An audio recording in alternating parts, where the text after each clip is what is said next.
Recording in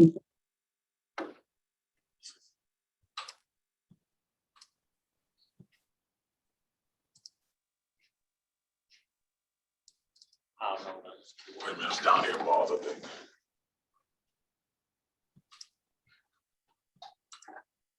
Oh, fuck.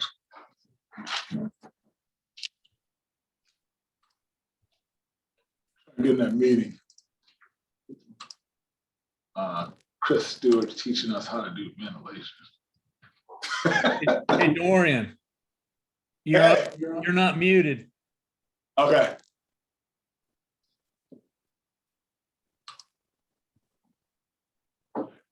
Can you see us? No, I can hear you though. Here, let me see the ball.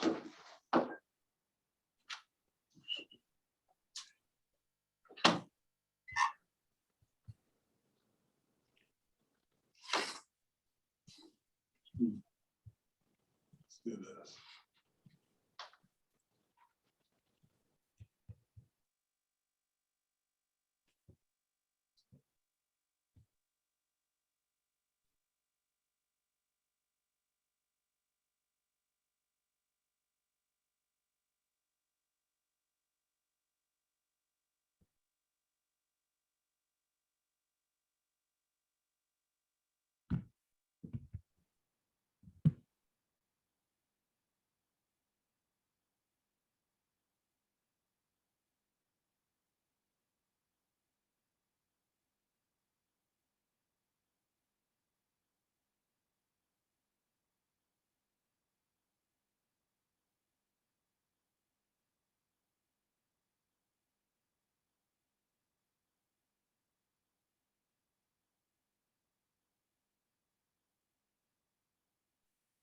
The larger the risk, which can be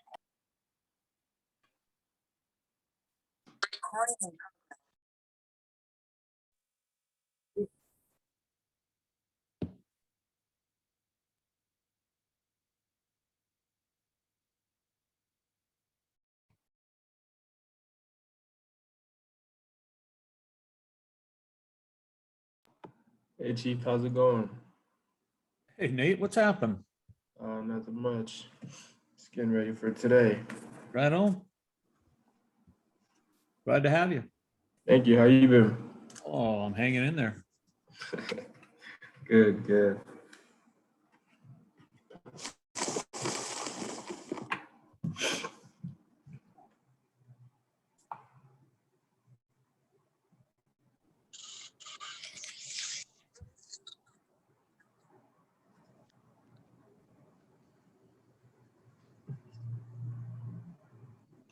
Why am I not getting audio? You gotta click that. I can hear you now. Okay. You gotta click what? Ryan, will you please supervise him? Technical Hey, we're difficulties. trying, man. He's much smarter than I am. Come on, help him out.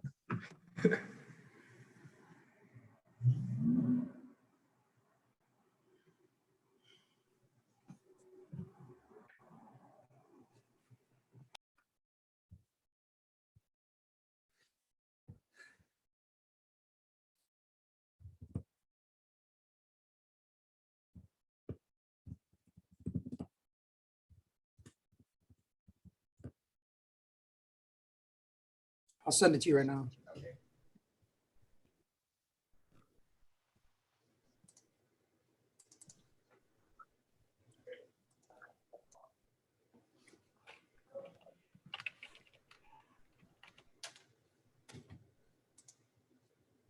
Yeah, I sent it out whenever Chip sent it, like last week or whatever.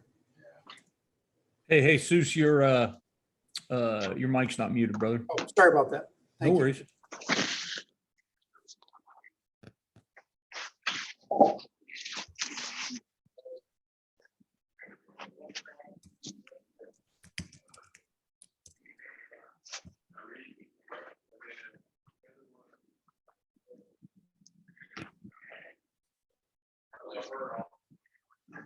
I'm going to listen to more than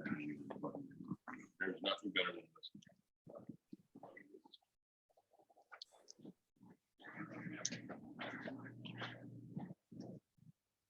All right, we'll give it a few more minutes to let people get in and get squared away.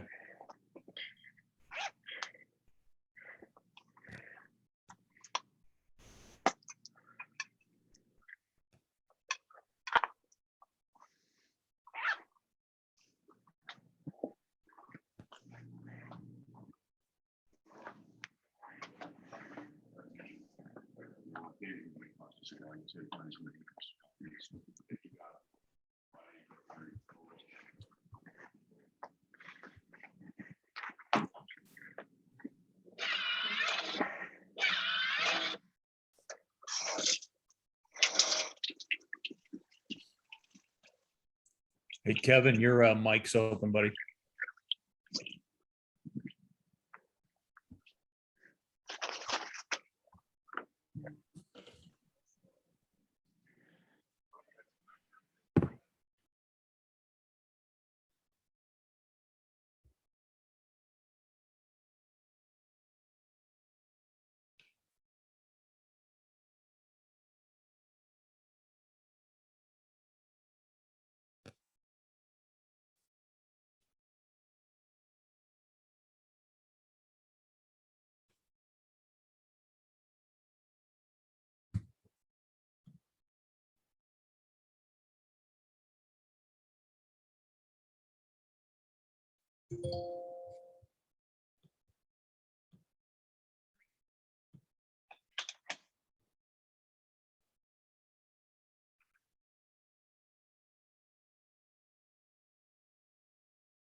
Which is fine.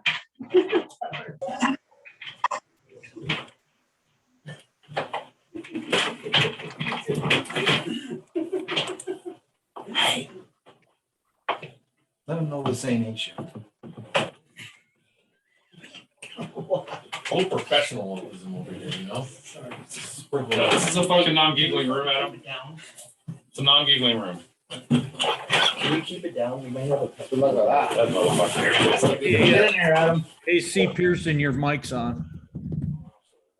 Oh, it should be on the.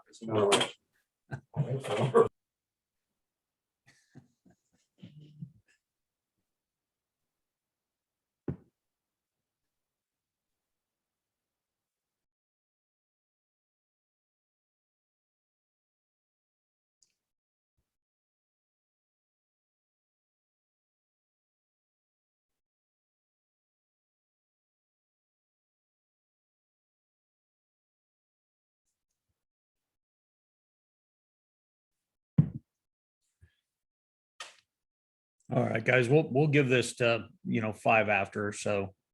And then we'll get rolling. So thanks for your patience.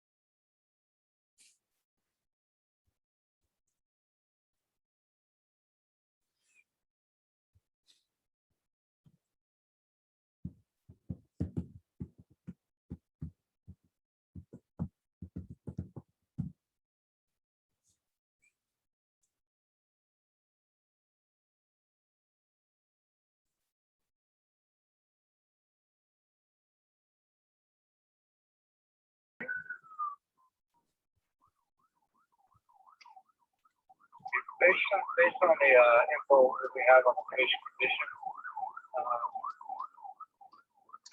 like the fire plan A, let's get the UPV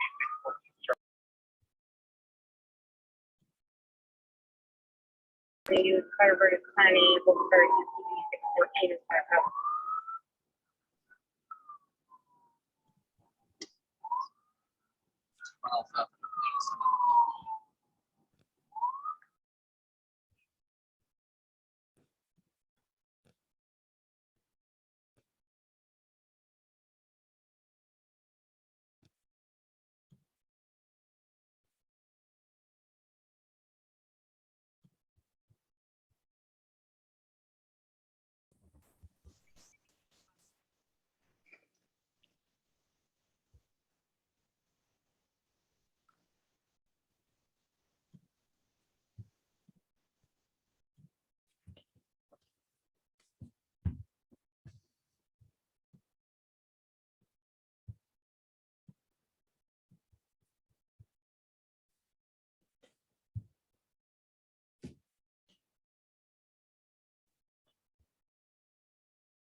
All right, well, we'll just get going here. And that way we can get through this stuff and give us time to talk about things if we need to.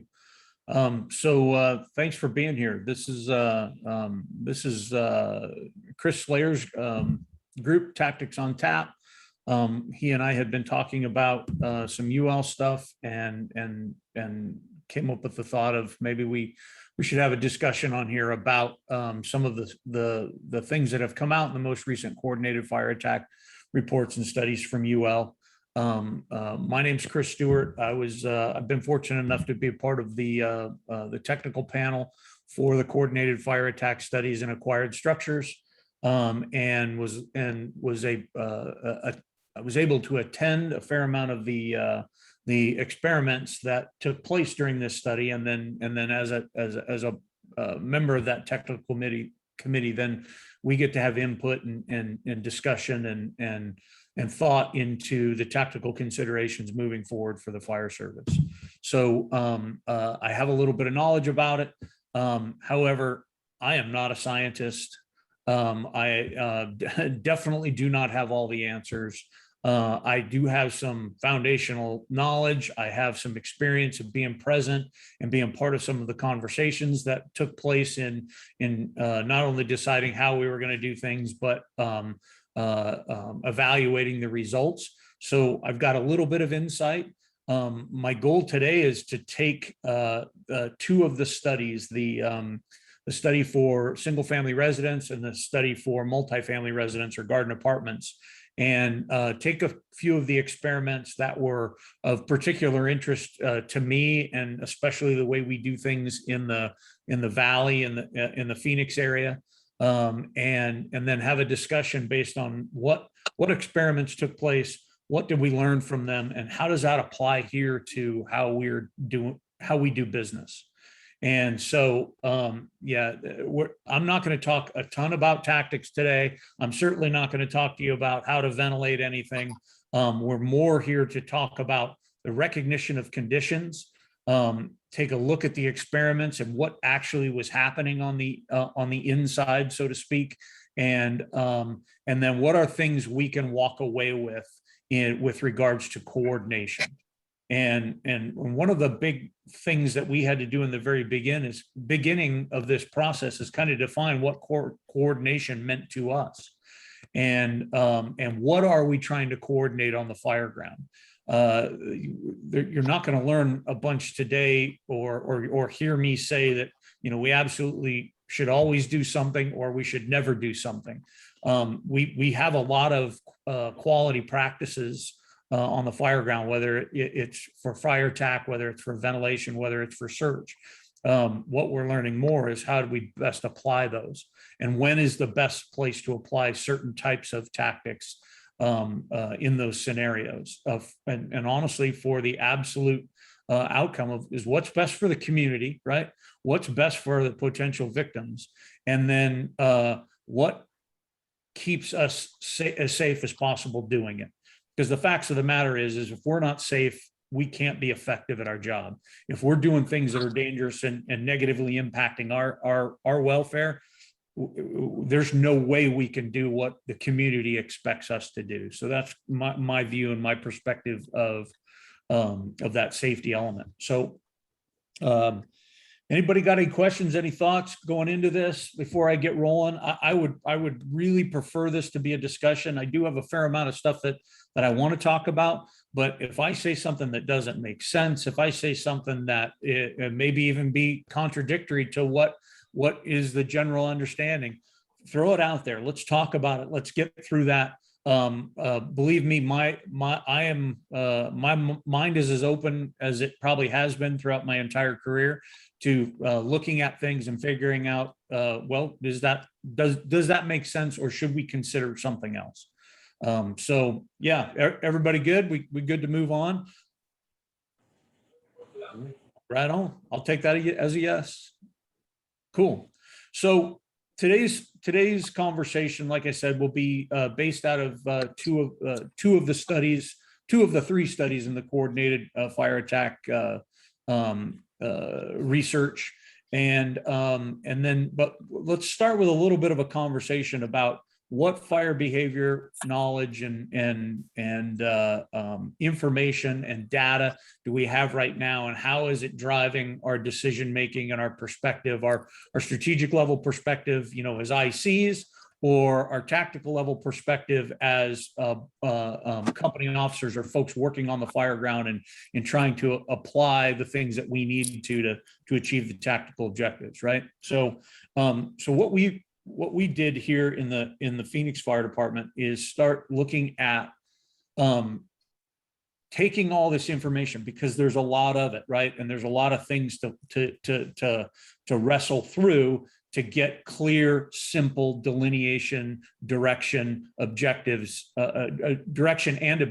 out of it, right? And so when we looked at all that information and through conversation, we came up with 4 really clear strategic objectives. So right now with the fire behavior research and information that we have, and then in the future with all the other things that we're gonna be learning, because the research is only ramping up at this point. UL is increasing their staff, increasing their footprint, and increasing their ability to participate and execute this type of stuff. So we're going to be getting more information, and we got to be ready to use it and process it and put it into play. So the 4 objectives we were looking at pretty clearly is we need to have in kind of an ongoing manner or fashion, develop a more thorough understanding of fire behavior and ventilation to improve our service delivery, right? And that service delivery means a lot, but most importantly, it's the tactical objectives: all clear, under control, lost, stopped, saving lives and saving property, right? We're in the places we can. And how can we be most professional, most proficient at doing that to make this so that we're fulfilling our commitment to the community. Number 2 is the best initial priority is to get water on the fire with standard flows for the structure type and fire size, right? So if we look at things outside of UL, we start to look at the NFPA standard 1700 and NFPA 1710. They start to define some things for us based on research, where standard fire flows, volume of water for residential fires, for commercial fires, and starts to give us a target and an understanding of how much water we should be using, and then looking at then what is the best way of using that water to most effectively manage fires.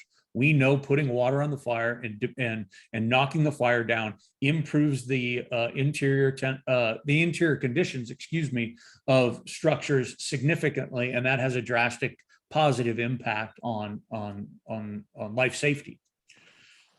Number 3, a quick fire attack with appropriate water volume gives us the best shot at impacting the potential of savable lives and or savable property. So that rapid fire attack, that focus on rapid fire attack, our initial priorities on rapid fire attack have direct impact on life safety. Oftentimes we talk about searching as our primary tool in life safety, and it obviously is, right? Locating victims and removing victims from dangerous positions or situations is really important.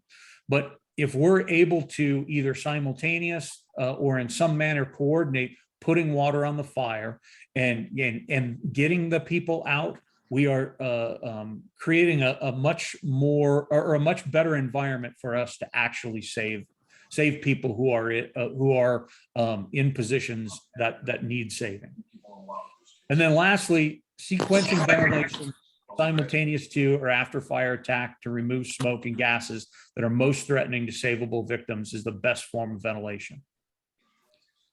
So, you know, way back when we had this thought or this idea, and all of us did, and I can speak in the Phoenix Fire Department, and I've got examples, and hell, the report that we wrote after Brett Tarver was killed talked a lot about ventilation. And unfortunately, most of what we talked about in there is incorrect based on what we know now.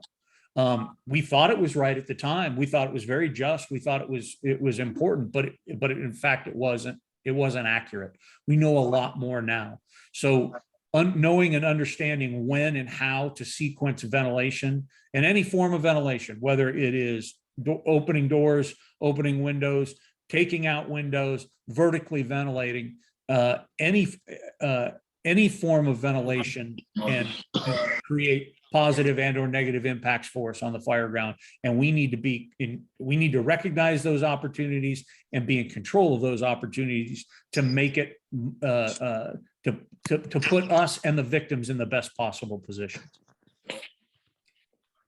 So these are our high level strategic objectives in looking at this stuff. And looking forward at this stuff and trying to manage the information that's going to be coming out. UL will be publishing soon the Size Up and Rescue report from a whole series experiments that they conducted in the last year and a half. We're gonna get some more critical information in that's going to help us. How are we going to use that? And we'll take, at least for us inside our department and those of us having these conversations, we're going to balance this stuff in these 4 areas and say, okay, how can we improve? What can we improve? Hey, Sean, your mic's on, buddy.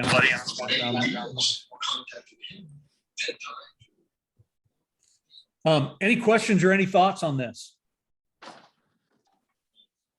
Did anybody see gaps in this? Remember, we're looking at this at a very high level strategic position, right? And there's a lot of detail that goes into being good and recognizing a lot opportunities in this. But we're trying to cover as much base in a simple manner, or at many of our bases in a simple manner as we can. All right, let me check the chat here so I can.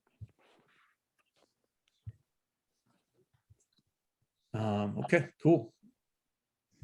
All right, so don't be afraid to stop me if you guys have questions.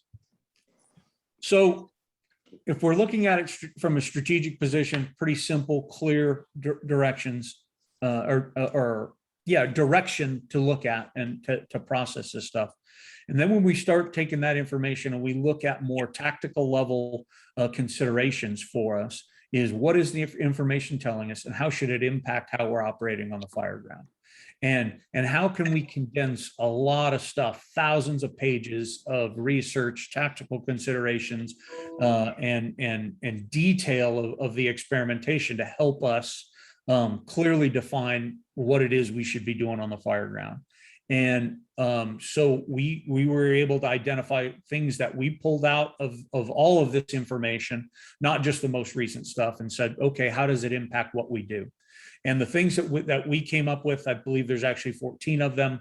We'll go through them here really quickly, and we can talk about any and all of them if you want.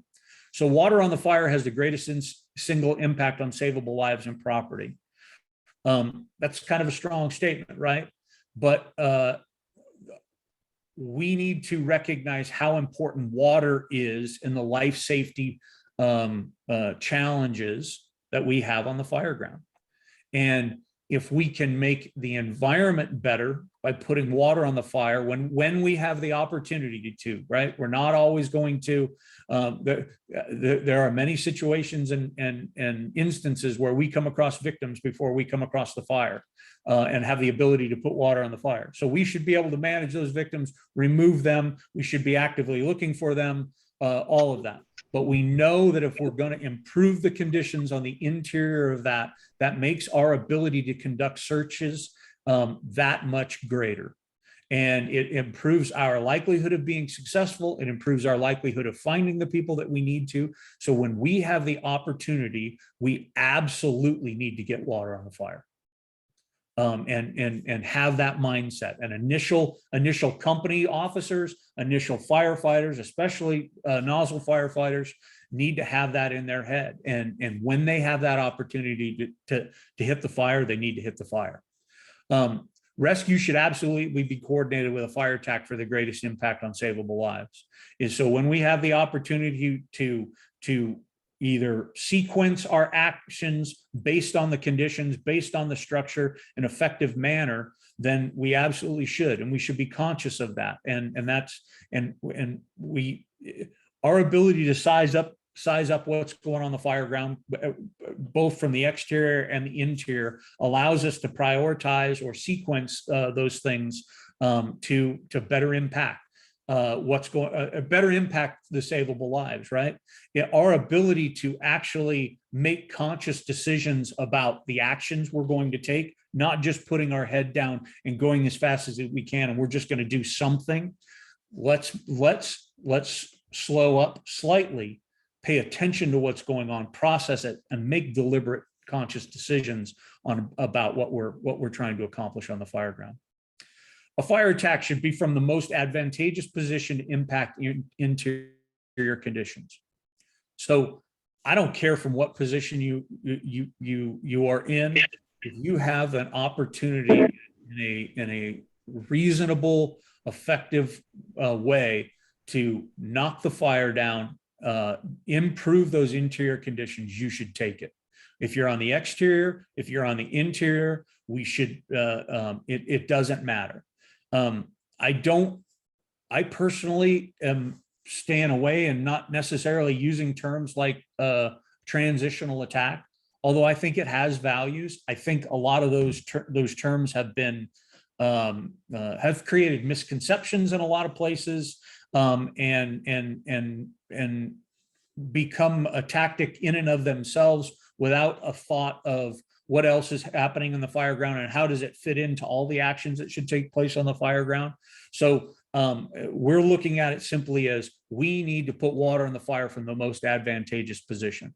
And whatever that looks like, and from that we need to identify all the elements of effective exterior attacks, all the elements of effective interior attacks. And we also need to work on doing simultaneous action, because in the last experiment we're going to talk about today, where simultaneous interior water and exterior water was the absolute best thing for that environment.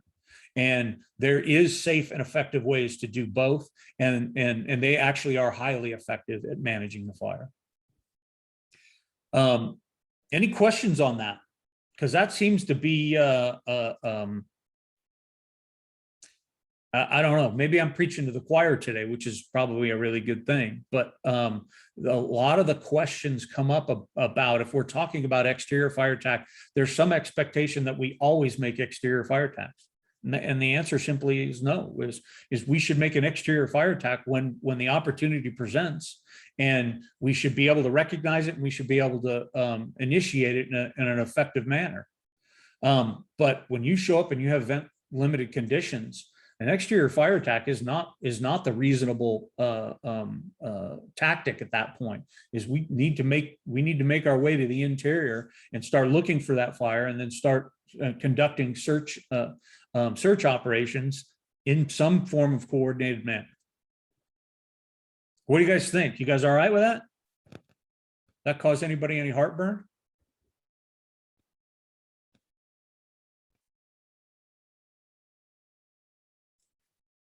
All right, good talk, Russ.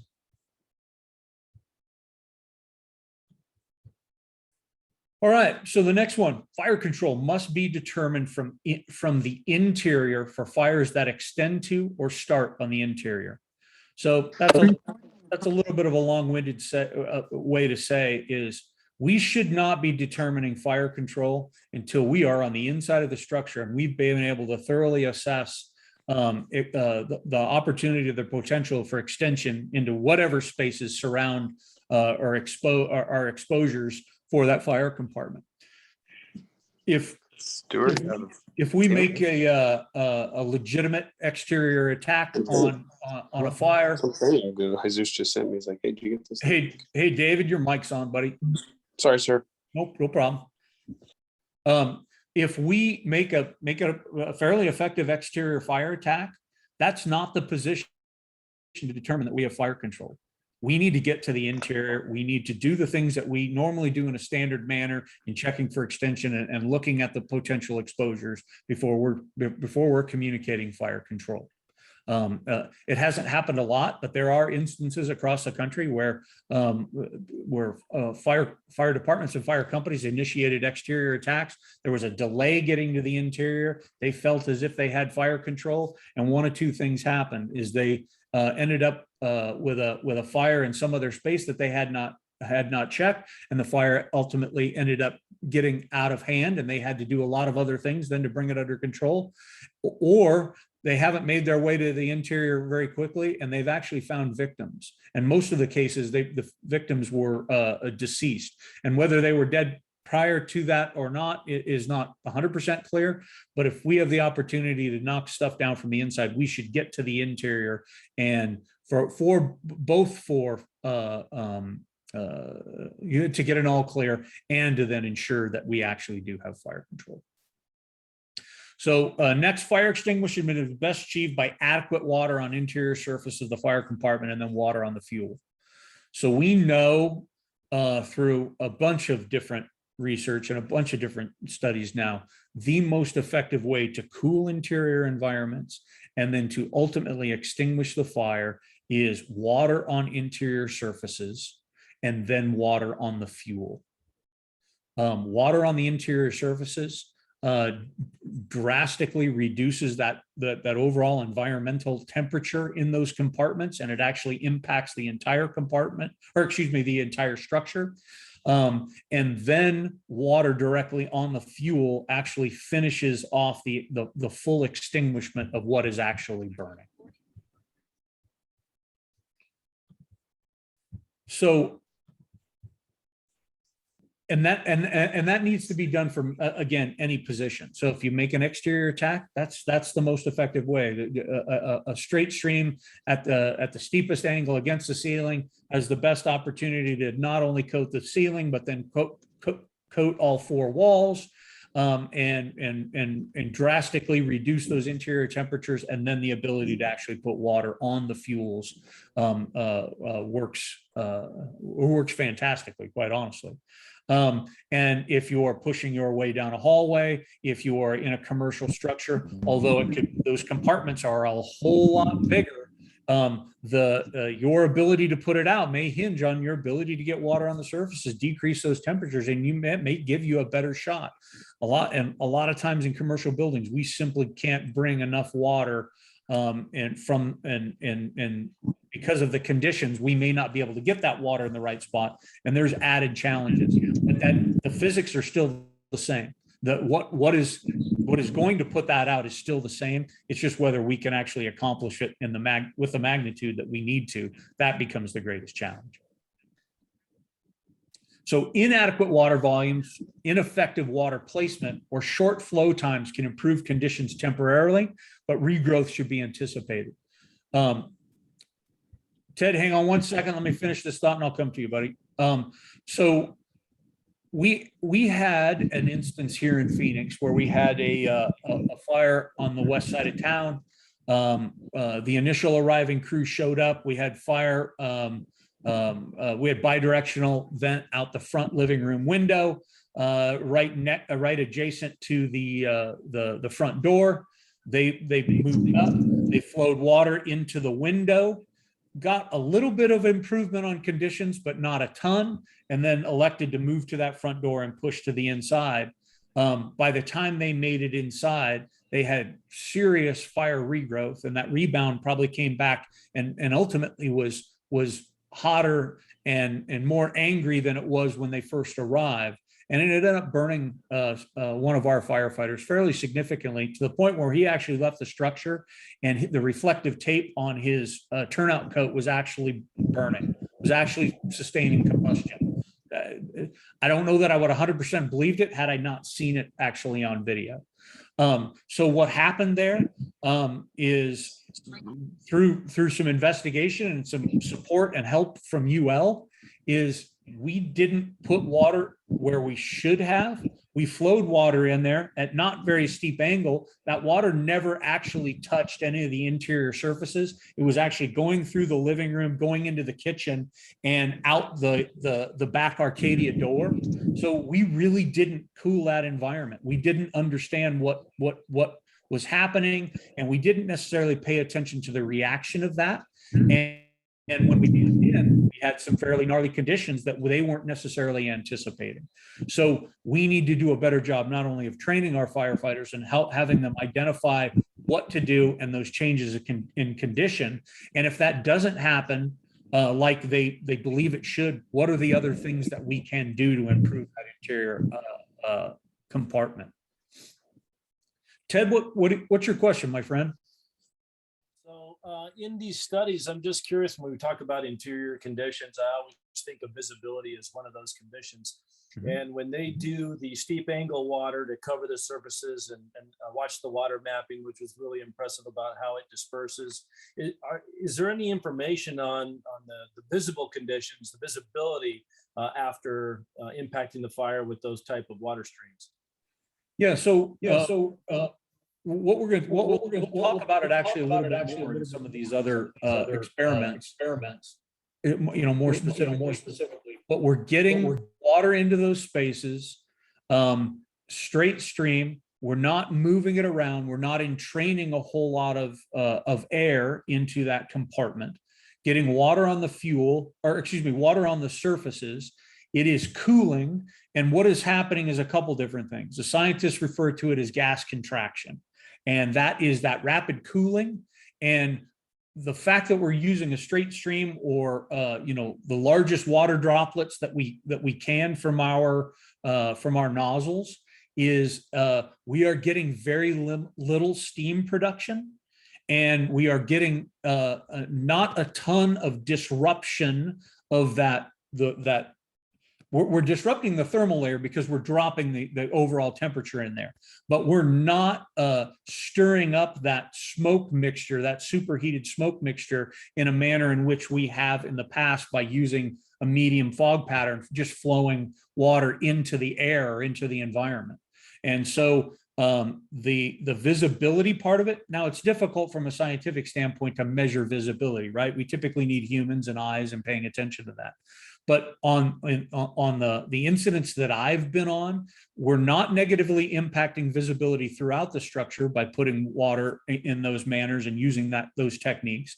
And in the fire compartment themselves, is once that fire is gone, we actually have really, really good visibility in there, because I think the water is impacting that smoke and either encapsulating that smoke and dropping it down and increasing our visibility in there. And it's certainly not making it worse.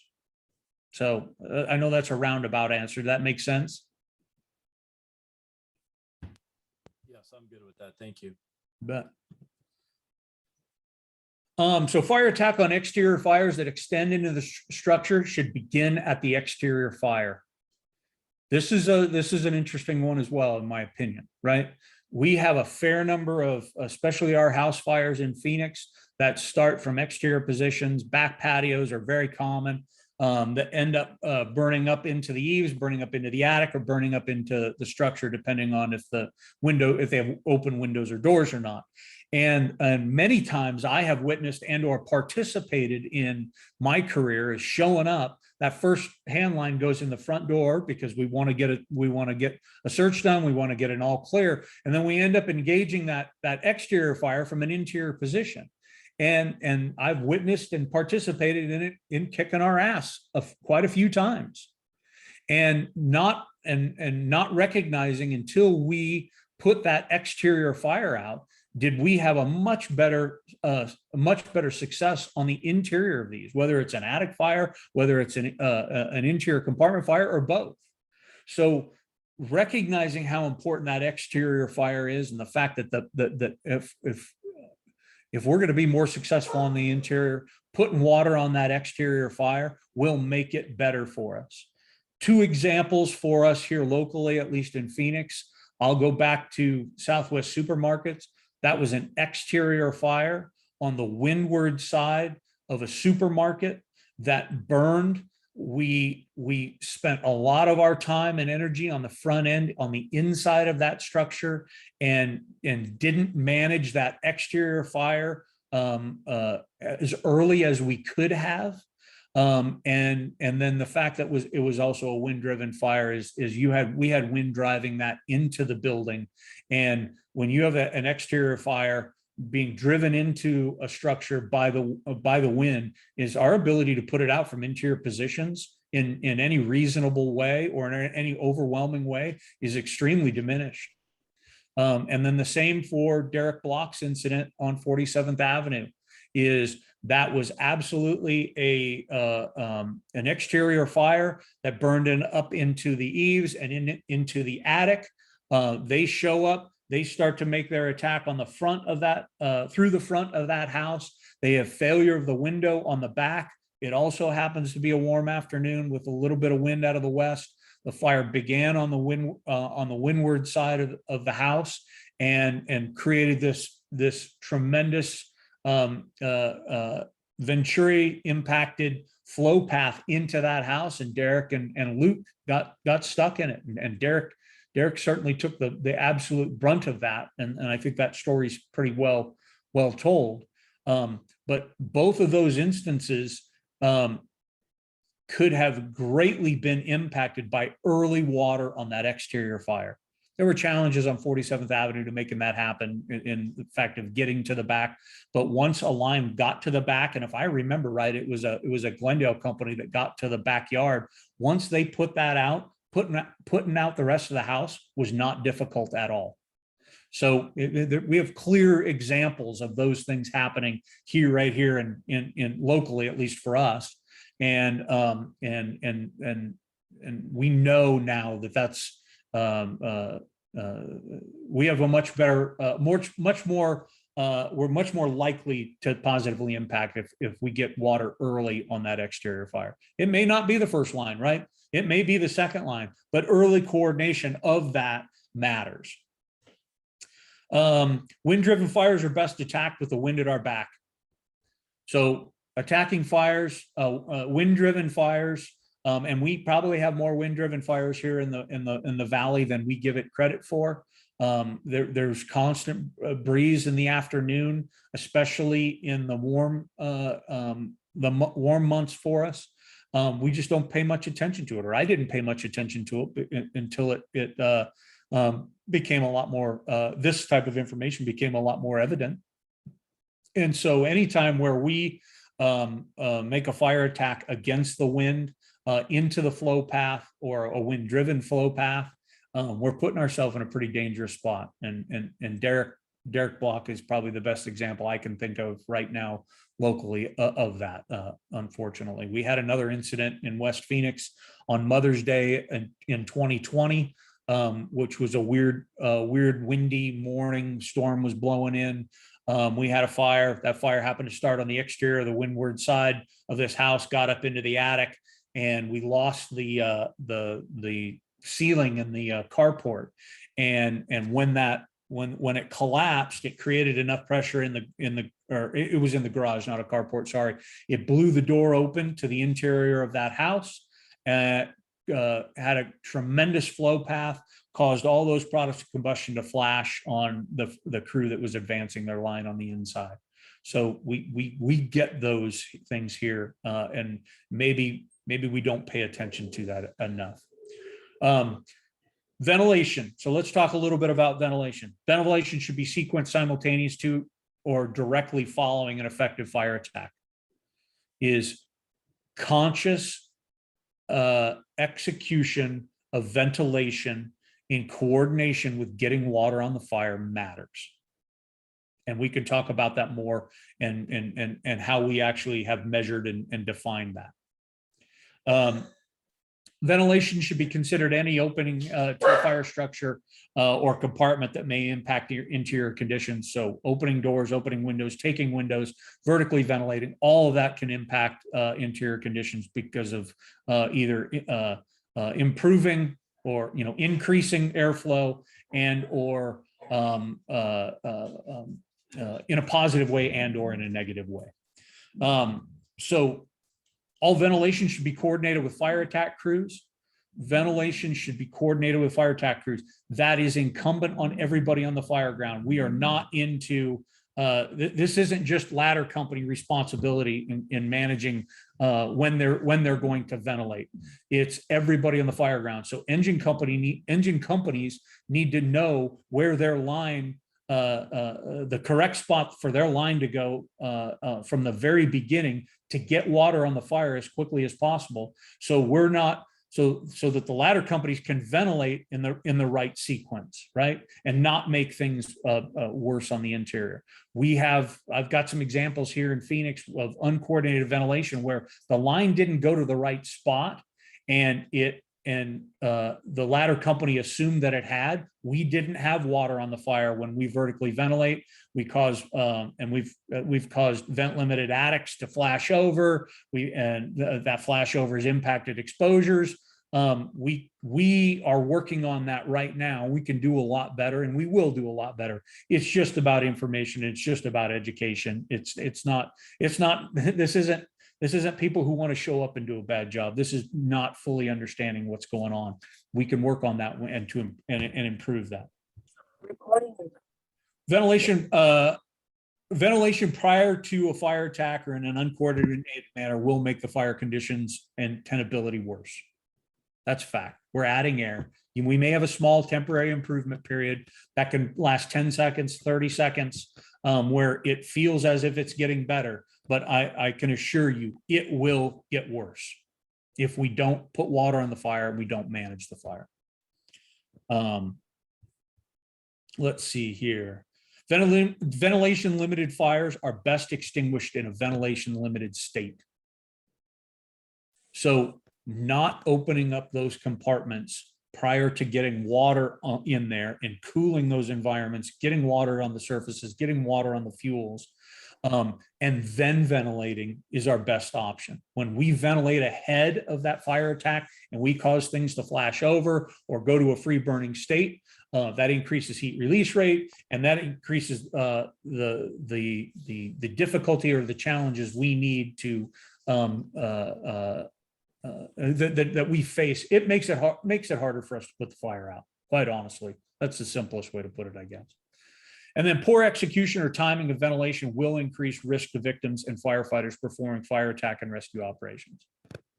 That's fact. So whatever form of ventilation, if it's uncoordinated, we stand a chance of absolutely making it worse for us and making it worse for victims. If we make it worse for us, it makes it more difficult for us to do what we're supposed to do. If it makes it worse for victims, it makes them much likely less savable than they possibly could be. So we've got to make sure that those actions match up.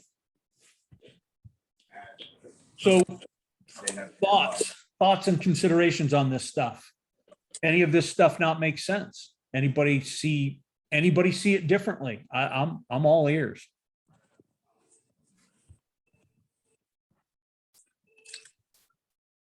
You guys are a chatty group, aren't you?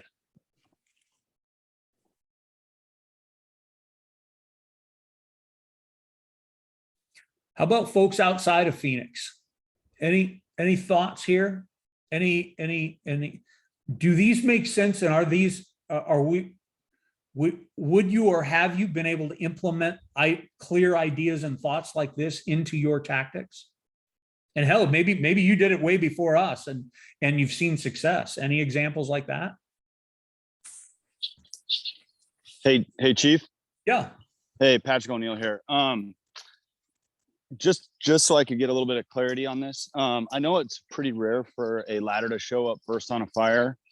But based off of what you just went over, it sounds like it's pretty well understood that those guys shouldn't be doing the roof operation until a pumper gets there and you start getting that coordination in place.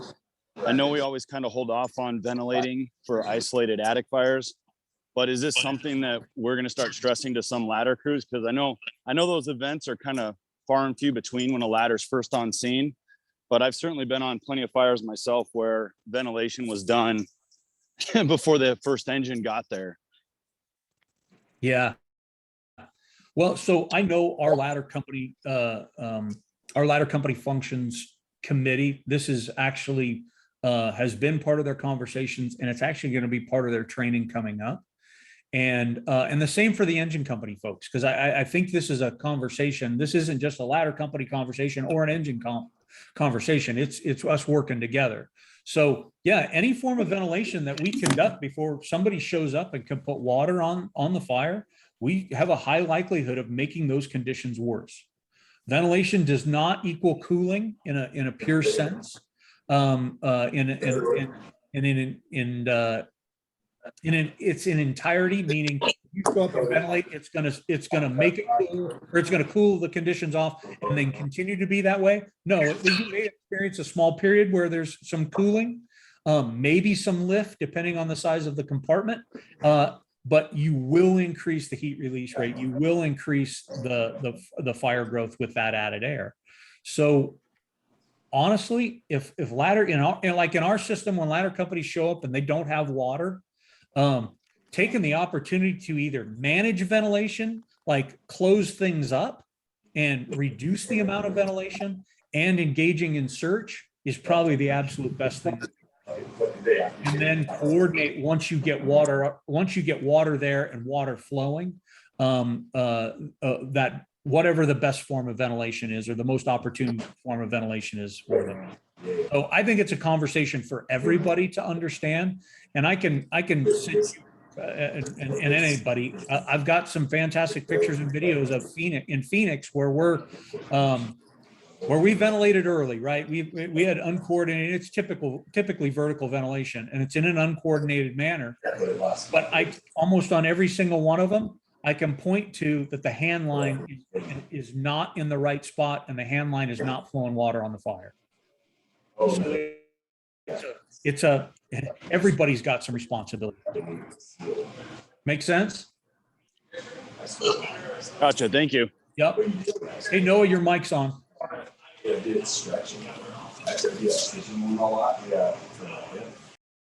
we go. All right. So let's get into the studies here a little bit. And so the first one we're looking at here is the analysis of coordination of suppression and ventilation in single family homes. These experiments were conducted in Sydney, Ohio, which is a small town in central northern Ohio, kind of in the Rust Belt. And they had quite a few homes that were vacant there.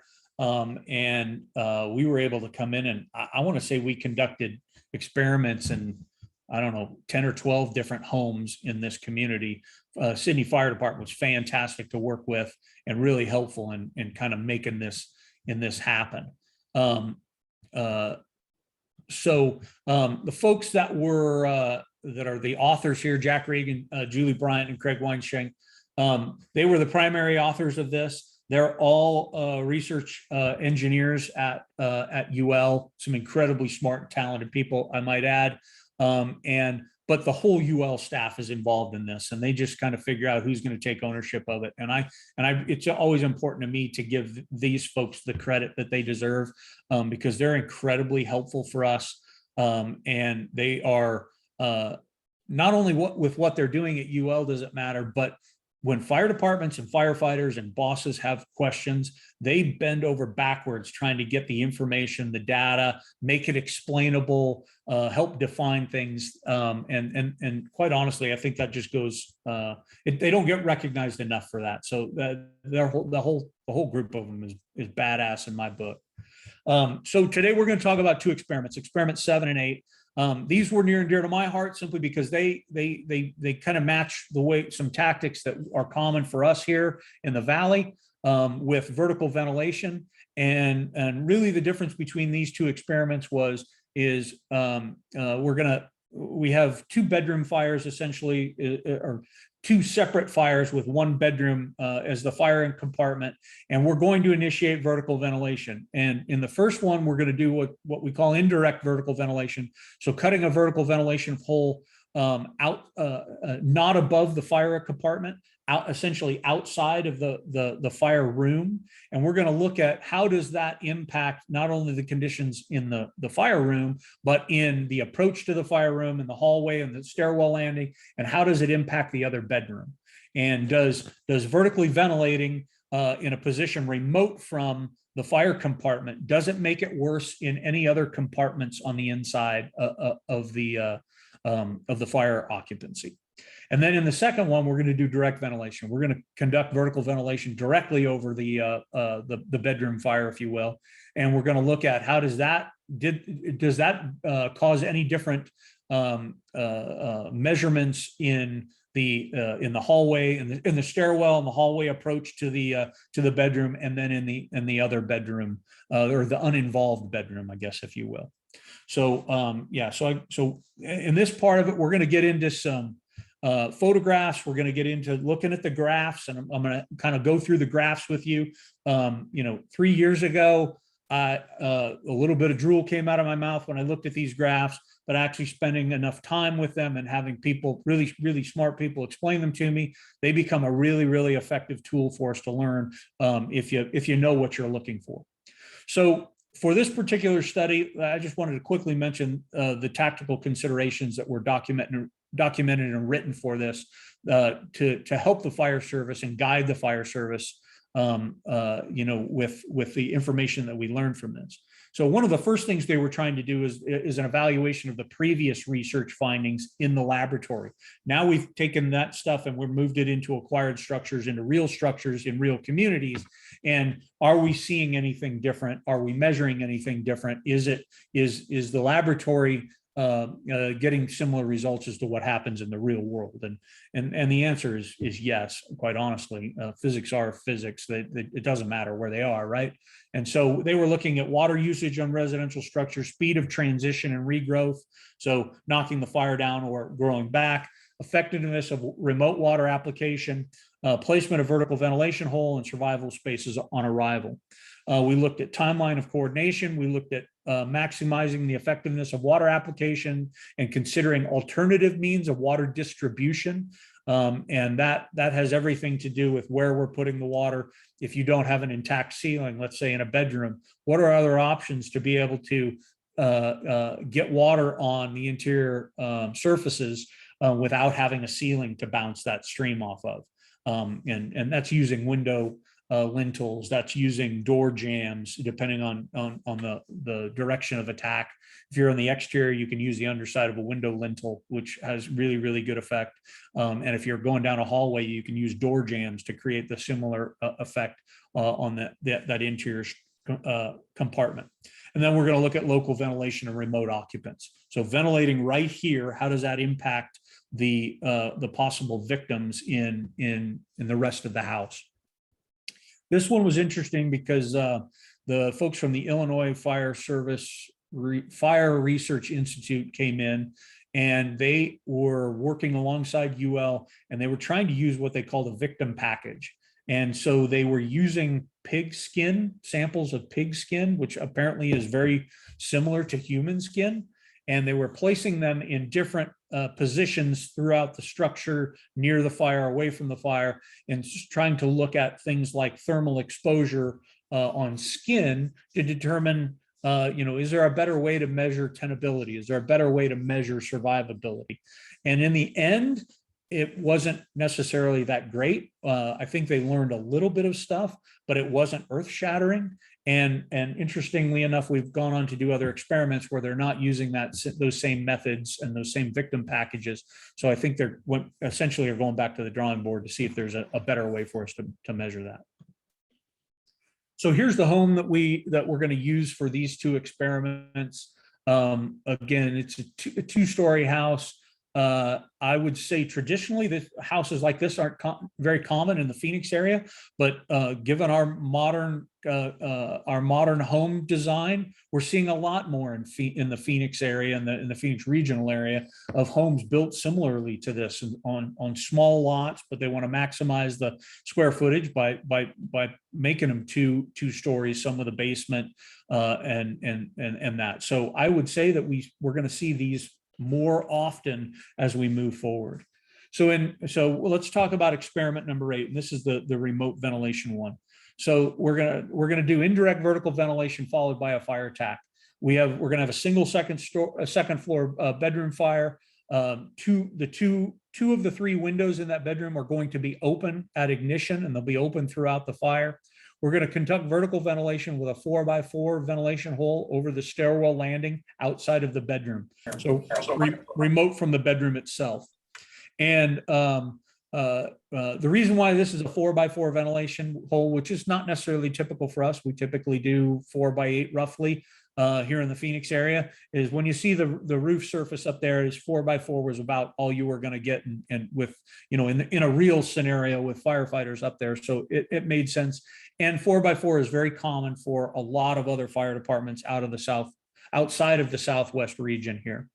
So we're going to make an interior fire attack with 1 3/4 inch using a combination nozzle set to straight stream. We're going to be flowing 160 GPM.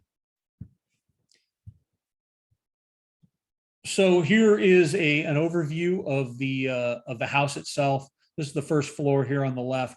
You can see here's the interior, or the entrance to the interior with an immediate transition up the stairwell up onto the second floor. Here's the top of the stairwell coming out onto this landing. For experiment number 8, we're going to have the fire in this front bedroom here, and this is the adjacent bedroom. The door is going to be open, and we're going to be measuring what's going on in this bedroom while this fire is going on here. The idea will be they'll advance up the stairwell here. They'll make it onto this landing. They've got to essentially do a U-turn and push their way into the bedroom. You'll see here this square here with the X's in it. That's actually where the vertical ventilation hole was placed. So I'll show you some photos of it here. So it's just outside of the fire room over this landing, the approach landing to the fire compartment. Here's the bedroom itself, with fairly normal furnishings. As we stated pretty clearly, all the firefighters, at least, that were, participating in these, there's not nearly enough stuff in this bedroom. I don't think I've ever been in a regular bedroom that had this little stuff in it, right? But we needed to have some measurable, consistent amount of fuel. So they elected to use this kind of a standard fuel package in all of these. It's very, very similar. So using normal things like beds and chairs and dressers and nightstands and lamps and curtains are all part of it, and even the pictures on the wall. Here's how the ventilation is going to work. This is actually the vertical ventilation opening on the roof decking itself.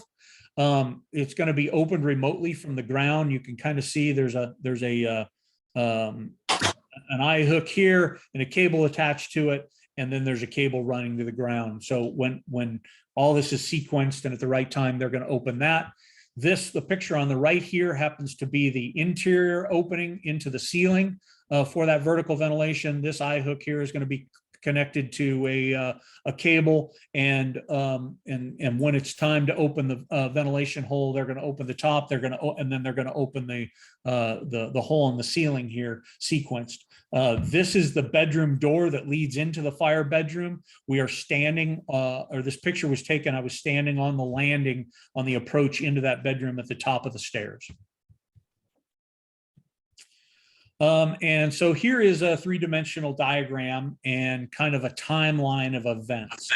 The way this thing's going to go, we're going to ignite the fire here in the chair next to the bed. We're going to allow that fire to develop. We want it to get to what a decay state.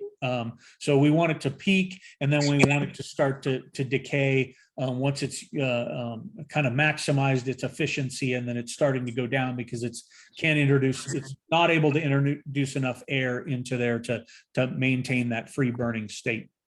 So we're going to light the fire. We are going to, the next thing in the timeline is we are going to open the first floor door that leads to the interior. So we're going to open a ventilation point, more than likely creating a flow path, and this being an inlet from there, flow path up the stairwells into the fire room, and then exhausting out these front windows that are open from the beginning. The third step in this is we're going to open the vertical ventilation hole. So we're going to open the ventilation hole ahead of fire attack, right? So because it's an experiment, it's coordinated, but this is where we are going to lead the fire attack with ventilation to see what actually occurs and how that impacts the firefighters making the fire attack. 4 will be the hose team, the engine company team advancing up the stairwell. Halfway up the stairwell, they're going to do a little bit of flow and move. They're going to do a wall ceiling wall pattern up the stairs, attempt to cool that environment up on this second floor landing. Everybody. They're going to make it up to the landing. They're going to make the U-turn there. They're going to then flow and move here on the landing and push their way into the bedroom. So these numbers then are going to coordinate with what's happening on the graphs that we look at here next. Any questions? This making sense to you guys? Pretty clear as mud?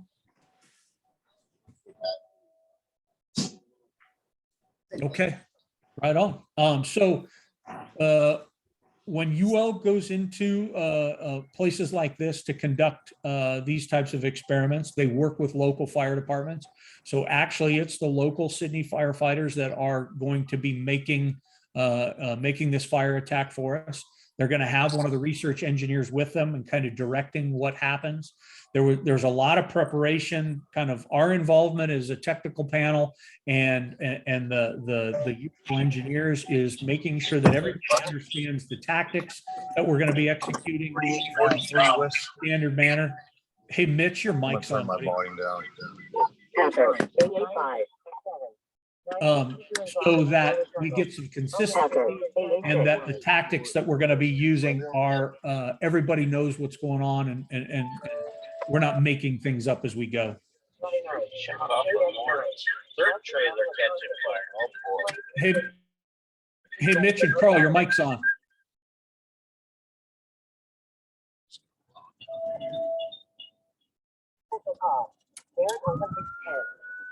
All right, I'm gonna send him a text.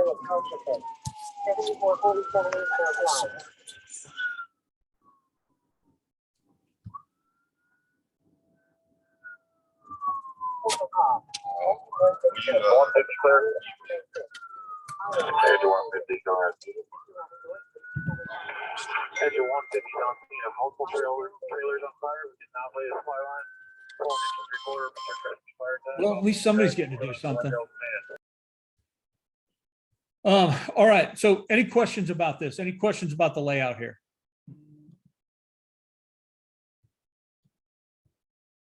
All right, cool.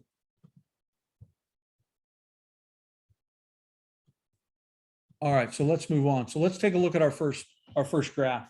So this graph here happens to be the measurements that were taken inside the fire room during this experiment. So they place a bunch of different, they're measuring a bunch of different things in these compartments, temperature just being one of them. They're looking at pressure, they're looking at gas velocities, they're looking at gas concentrations, and I know I'm missing a couple here, but there are miles of wires and tons of sensors throughout these experiments and throughout the spaces that they're using in these experiments to help gain, the information that we need to make smart decisions. Here, we're just going to be looking at temperature because that's a fairly relative and important one to us. So we've got temperature here on the left. We've got time in seconds here on the bottom, and we'll start to look. So at our 0 point, that's when fire ignition takes place, and then over the next 3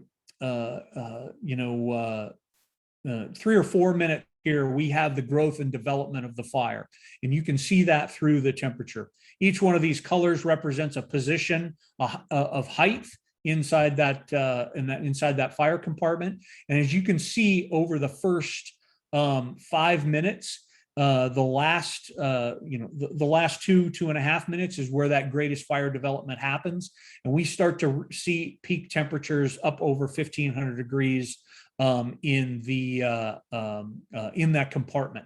You can based on these, you can start to see and recognize when flashover occurs, because you start to see the temperatures at the lowest part of the compartment start to match temperatures at the highest part of the compartment. And that typically is demonstrating that you have flashover, where everything is equalized in temperature from the top to the bottom, and you've got flashover taking place in that space.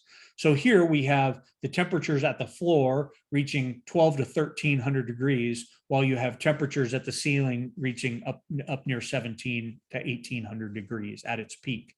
You'll see that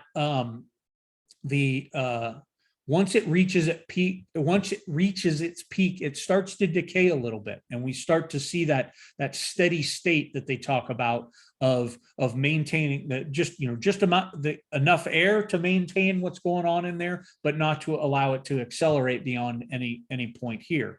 And then these numbers here on the top of the graph correspond with the actions that were taking place here that we were describing. So over here is actually number one. That's the ignition of the fire in that chair in the fire bedroom. Number two is opening the front door on the first level, creating that opportunity for the flow path and an inlet of air from the bottom flowing up to the top. You'll see we don't get a whole lot of change with that initial opening of the door. A few seconds later, then we initiate the vertical ventilation. And you can actually see where we have a slight drop in temperature at the ceiling here once we initiate the vertical ventilation. And that temporary improvement period here is really, really slight. It's really short, because then you start to see the temperatures escalate, right? And they escalate beyond that next step, and they continue to grow until we actually get water on the fire. So number three here is when the vertical ventilation happens, temperature drops, it starts to increase. 4 is the firefighters starting to advance up the stairwell. And then halfway up that stairwell, they do that flow and move operation to cool what's going on that at the top of the stairs and in that landing. But you're still seeing, because of the inlet down below, the nice exhaust point out the roof, and the exhaust point in the bedrooms, you're still seeing a drastic increase in temperature in the fire compartment, because what's going on out in the hallway is not enough to impact what's going on in there, and the amount of oxygen and the fuel that's still left to be consumed. And you see it here, it peaks out at well over 2,000 degrees at the ceiling in the fire compartment just prior to making entry in there. 5 is when they reach the top of the stairs and they make that U-turn, they flow and move in the stairwell. And remember, where they're doing that vertical ventilation hole is right above them. Remember talking to the nozzle firefighter after this happened, and he said at that point it was one of the most uncomfortable experiences he's had from a heat perspective as he's advancing into that, because he is now, even though he's flowing water on there and starting to cool that, he's got that flow of high pressure superheated stuff coming out of the fire compartment, and it's coming, and they're feeling the effects of that. And it didn't get better until they were actually able to introduce water into the fire compartment itself. And you'll see the temperature start to drop as water is making its way into the fire compartment. They push their way up to it. 6 is actually flowing water into the fire compartment itself. And from that point, you see this drastic drop of temperatures throughout all the heights in that fire compartment until full extinguishment. But it doesn't take but I'm going to guess 20 seconds or less to drop those temperatures from 1500 degrees down into the 500 degree range. Losing 1,000 degrees, a pretty significant drop. That makes sense, guys. Tracking with me on this, what it shows. Okay. So let's look at the temperatures out on the landing.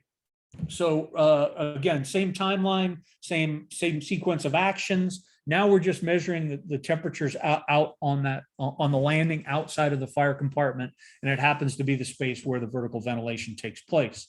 So you'll see the temperatures there take longer to develop, or the higher temperatures or the increase takes longer to develop out on that landing just outside the room. Remember, the door from the fire bedroom onto the landing is open, but it does start to increase as the fire increases in the fire bedroom. And we max out with temperatures on that landing somewhere around 500 degrees at the ceiling. You'll see they still, you're not experiencing flashover conditions out in that landing. You're looking at more like 300 degrees at the floor when you're experiencing temperatures of well above 500 degrees at the ceiling. So a definite stratification of temperatures and thermal layers here in that hallway prior to the vertical ventilation taking place. And then, so you'll see the sequence of action. So opening the front door actually ultimately drops the temperature in that on the landing a little bit, because now you have this flow path of air moving up the stairs and into the room, and you don't have a lot or you have less heat returning from that fire room out into the onto the landing. And number 3 then is the vertical ventilation. And so we see in that localized temperature on the landing, when we commit to vertical ventilation, we do see a temperature drop at the ceiling, and we do see a temperature drop down here at the floor.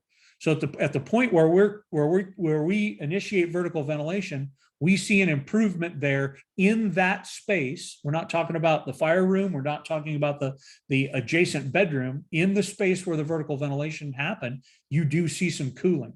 So number 4 is the advancement of the firefighters up that stairwell, and they do the flow and move to start to cool off the landing. And then you see the temperatures all starting to fall once there's an introduction of water into that space. They make it to the top of the landing. They do the U-turn. The vertical ventilation is already in place. They're flowing essentially into that flow path, trying to cool that down, trying to slow down the pressurization of the landing. And then they move into the bedroom, and they flow in water into the bedroom, and then they knock it down. So as you can see, the vertical ventilation for a period improved the temperature there. And then before it was able to rebound, we got water into that space, and then did a much better job of managing the temperatures in that flow or in that on the landing that were coming out, and especially at the floor or the 2 and 3 foot level where the firefighters are operating. So any questions about that? All right, then let's look at the adjacent, the unaffected bedroom. And so the fire room, the door to the fire room is open out into the hallway, and then at the other end of the hallway is this adjacent bedroom, and the door is open into that bedroom, but the windows are closed. So what kind of temperatures did we see in that other bedroom as these things are going on? You'll see that the temperatures weren't impacted greatly hard at all until the 3 to 6 minute mark. Then you'll start to see this rise in temperature. At number 2 is where we open the front door. 3 is where the vertical ventilation happens. No real change. It's fairly stable, just above 100 degrees, 120, 130 degrees in that bedroom. Very, very tolerable. It's outside ambient temperatures for us here in the Valley, right? But you see, once the vertical ventilation takes place, a rapid spike in temperatures in that other adjacent room, because now we're pulling those heated gases out of that out of the fire room into the hallway or the stairwell landing, and that's starting then to impact what's going on in that spare bedroom, right? And you see a spike here, just or it peaks just after they start moving up the stairwell and flowing water onto the landing to start to cool it off. And once you see that introduction of water, then you see this gradual cooling down to more reasonable temperatures, well under 200 degrees, especially once you get water flowing into the bedroom. Stays actually fairly consistent throughout the entirety of the experiment at the floor. That comes into play, right? When we start talking about where the most survival, the most likely survivable spaces or positions inside of a structure. And in those adjacent structures, we know now that a lot of times the safest place is typically at floor level with regards to thermal temperatures. Now, this isn't representative of every fire, but it gives us a clue and an idea that that's probably the case in a lot of instances. So here's the airflow, how this thing worked in this experiment. And I'm taking a lot of time here to explain this first one. We'll go through the other ones more quickly, but there's a lot of detail and understanding what they had going on here, so that we wrap our heads around, you know, what truly was going on. So the airflow is here prior to any form of ventilation. When the fire was lit, you had these openings here with a large amount of exhaust. You had a small amount of intake from those windows. You had the movement of cooler air into the fire room. You had the movement of warmer air and hotter air outside of the fire room, down the hallway, and into this other bedroom. And it's kind of cycling that way inside the structure itself. As we open the front door and we create that inlet up the stairs, then you now have air coming up the stairs onto the landing, flowing into the bedroom, increasing the amount of exhaust you have in the fire room itself, decreasing the intake of air into bedroom number one, and then no real change. Well, I take that back. There's a little bit more heat flowing into bedroom number two and a little less cool air moving. And then once we conduct vertical ventilation, we have hot air moving out of the bedroom into the hallway, out the vertical ventilation hole, increased air moving out the vent points in the windows in the fire bedroom, and then kind of equalizing the hot air and the cool air moving in and out of bedroom number two. So it's really clear, when you increase the amount of exhaust points, you're going to increase the flow of air into the structure through whatever inlets you have. And so the more exhaust points, the more air that's going to move throughout this structure. And then, so here's some photographs, and I got a video of it actually taking place, so you kind of understand the fire conditions that, you know, visual cues of the fire conditions that were at play here. As my fellow tactical committee member Ray McCormick would say regularly, is we have to have serious fires. Well, they did a pretty good job at coming up with serious fires here for these. So Randy, I'm going to get to your question here in a minute. I just saw it on the chat, man. Thank you. So we have conditions, decent fire conditions developing here. You can see the bidirectional flow through the windows. Right here is the doorway where they're going to enter and make their fire attack up the stairwell. Here's a photo of them kind of going into that front door, that immediate left up the stairs. Here are the conditions right before, or they've made their way in here. We just opened the vertical ventilation hole. We had the window fail here, so we did have some smoke exhausting out of that. The top of the window failed, but the bottom part is intact. And then, okay, so here's some video of it actually taking place. So where we're at is we've opened up the door here. We've opened the ventilation, the vertical ventilation hole here. They're advancing up the stairwell. You'll see them flow water. When you'll see them flow water, once they reach the top of the stairs, you'll see a little evidence of water coming here because they're cooling off the hallway. Then they advance into the room and put it out.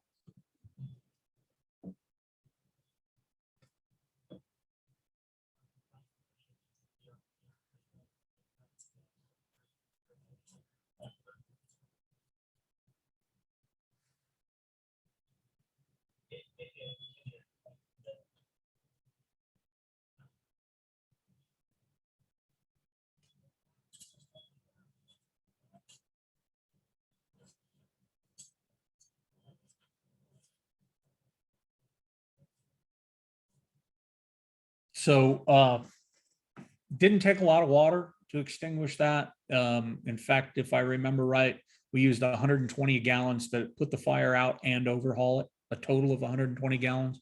So you can see we had decent fire conditions in here. You definitely had a decent flow out the vertical ventilation hole. And it's definitely drawing and impacting what's going on here in the fire room prior to us getting up there and introducing water into those spaces.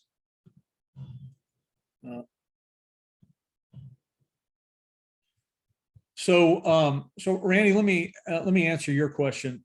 Yeah. So the idea, and one of the things, because this plays into, what did we learn is, man, when we have the opportunity and we have the ability, and we're and we feel like vertical ventilation is the right thing to do, then we need to do the best we can to vertically ventilate over the fire compartment, over the bedroom, or over the room, wherever that fire may be, because as you're going to see in the next one, when we do vertically ventilate directly over the fire, we impact the remaining components of the structure in a much less significant way than we did when we vertically ventilate remote from the fire. That makes sense to everybody, Randy specifically. That seemed reasonable. I don't know that it's like that much of an enlightening duh moment. But now we have something that at least shows that to be the case, and we have the ability to measure what actually happened, at least in this experiment, in those cases, and that when we have the opportunity to vertically ventilate, and it's the right thing to do, ventilating over the fire compartment is the best way to do vertical ventilation. Right? So, and vertical ventilation still works, man, and it works really well. It just needs to be done correctly. And if we can time it right, then we should commit to it. But if we can't time it right and we can't execute it correctly, then we probably shouldn't consider it, right? And so it's not. I have nothing against vertical ventilation. Have plenty of experience with it producing positive results, but it also, we know now, and looking back, it's also created problems when we've done it incorrectly and it hasn't been well coordinated on the fire ground. Yeah, and so really, this is about not only improving the conditions in the fire room, but improving the conditions throughout the structure, and remote ventilation has a negative impact on that. So I'm going to start moving a little bit more quickly through these now that I've kind of explained everything, now that you've seen kind of the way these things go. And so we'll go through this next one a little bit faster. So here we are going on to experiment 7. We're in the same house. Now we're over into this bedroom here that was just to the left of where this was the bedroom we burned here in this last experiment. So we're going to do direct vertical ventilation on this one right above the fire area. There's going to be 2 windows open in that bedroom when we initiate it. It's going to be a 4x4 ventilation hole. We're going to use the same attack line 1 3/4 flowing 160 GPMs on this fire. Here's the layout here. Again, the interior entrance up the hallway. In this instance, rather than having to make the U-turn into bedroom number 1, they're just going to go to the top of the stairs, take a couple steps, and turn immediately left into the fire room. You can see where the vertical ventilation hole is in relation to the fire room itself. And in this one, we're going to look at how does the vertical ventilation over the room impact the temperature and the conditions here on the landing and in bedroom number 1.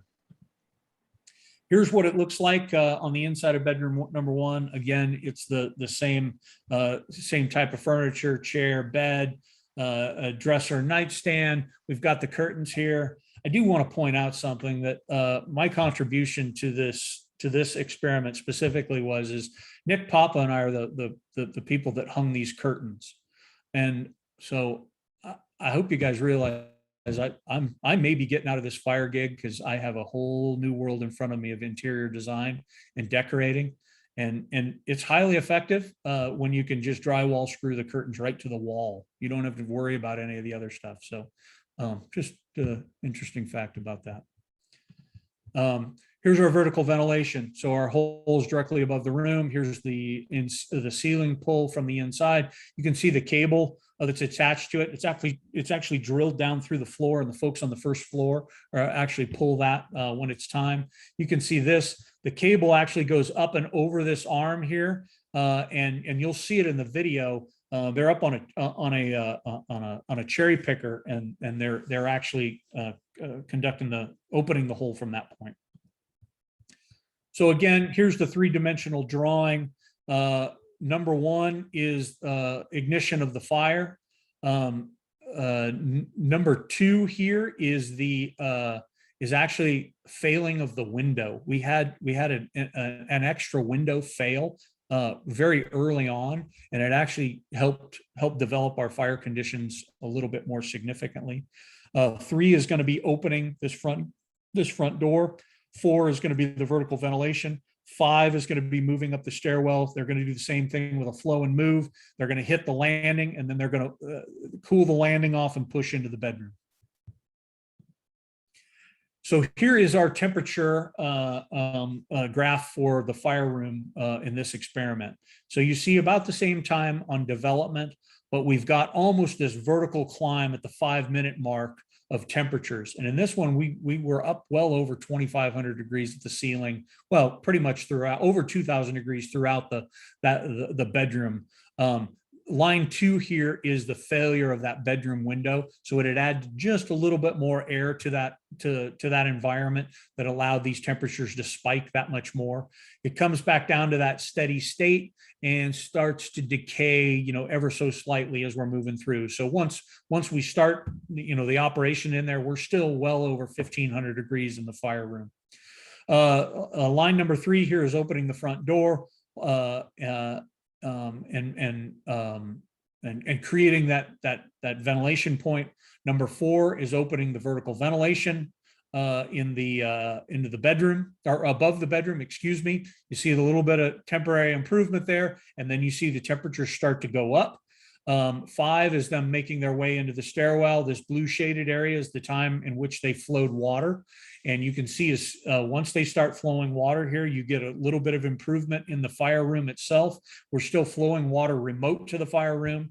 And then once they make their way to the top of the landing and they start flowing water on the landing and then into the fire room, you get this drastic drop in temperature to well below 200 degrees in less than a minute, quite honestly. So big impact with water, even with the vertical ventilation, in the fire room. Here's what it looks like out on the landing. Again, a very similar peak. We peak out at just under 600 degrees temperature at the landing. At the floor, we're about 300 degrees. Stays fairly consistent out on that landing throughout. We open the front door. We see a little bit of a drop in temperature. We conduct vertical ventilation. We actually see a decent drop in temperature from vertical ventilation. You have that added flow path now of air moving from those exterior spaces into the bedroom with the exhaust point out the vertical ventilation hole. It starts to cool that area off. You'll see once they start flowing water, they get a much bigger drop in temperature. They move up onto the top of the stairway landing, and then flowing water into the fire room. And once they start to control the fire room, you get a really decent return of temperatures to below 100 degrees fairly rapidly out on that landing. So a lot less impact on the landing with vertical ventilation over the fire compartment than with the vertical ventilation over the landing. And then here's the temperatures in the adjacent room in bedroom number 2 in this one, and much the same. Vertical ventilation has a big impact. I take that back. I'm looking at I'm describing the wrong graph. This is actually the graph of in the attic space. So we wanted to measure what was going on in the attic. Imagine that after we cut a vertical ventilation hole, it gets a lot hotter in the attic. Who would have thought? And then here's the temperatures in the spare bedroom. Again, temperatures never reach 400 degrees at the ceiling in the spare bedroom with the ventilation in the fire compartment. Never get up over 200 degrees at the floor in the adjacent bedroom. So again, here's the air movement prior to ventilation, after opening the front door, and then after opening the vertical ventilation. You just see you've got a lot more air movement in here. The more openings you create, the more air movement you actually get in the volume of air that'll actually flow through the structure. If you've got water in the fire, it's helpful. If you don't have water in the fire, it's making the conditions worse. Here's what it looked like. You can see the cable here that's going up onto the vertical ventilation hole. You can see here the fire conditions. We get actually a little bit better fire conditions from the exterior on this one. And then here's the video, and I'll turn this thing up. You can hear in the audio in the background kind of the coordination and the countdowns of the way things happen on here, so that everything can be measured correctly and it can be accounted for, and we can describe it and they can create those graphs.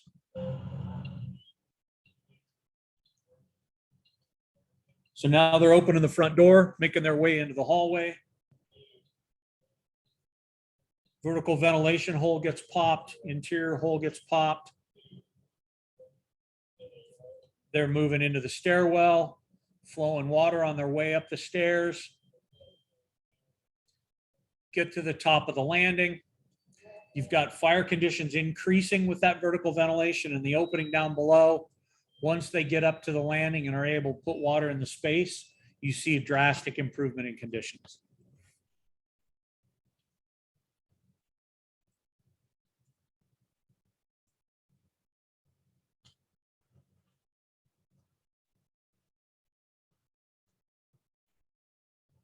And again, I think that the drastic improvement of conditions in the fire compartment itself is the fact that that vertical ventilation hole is right over it and has a great exhaust outlet at the where the highest temperatures are.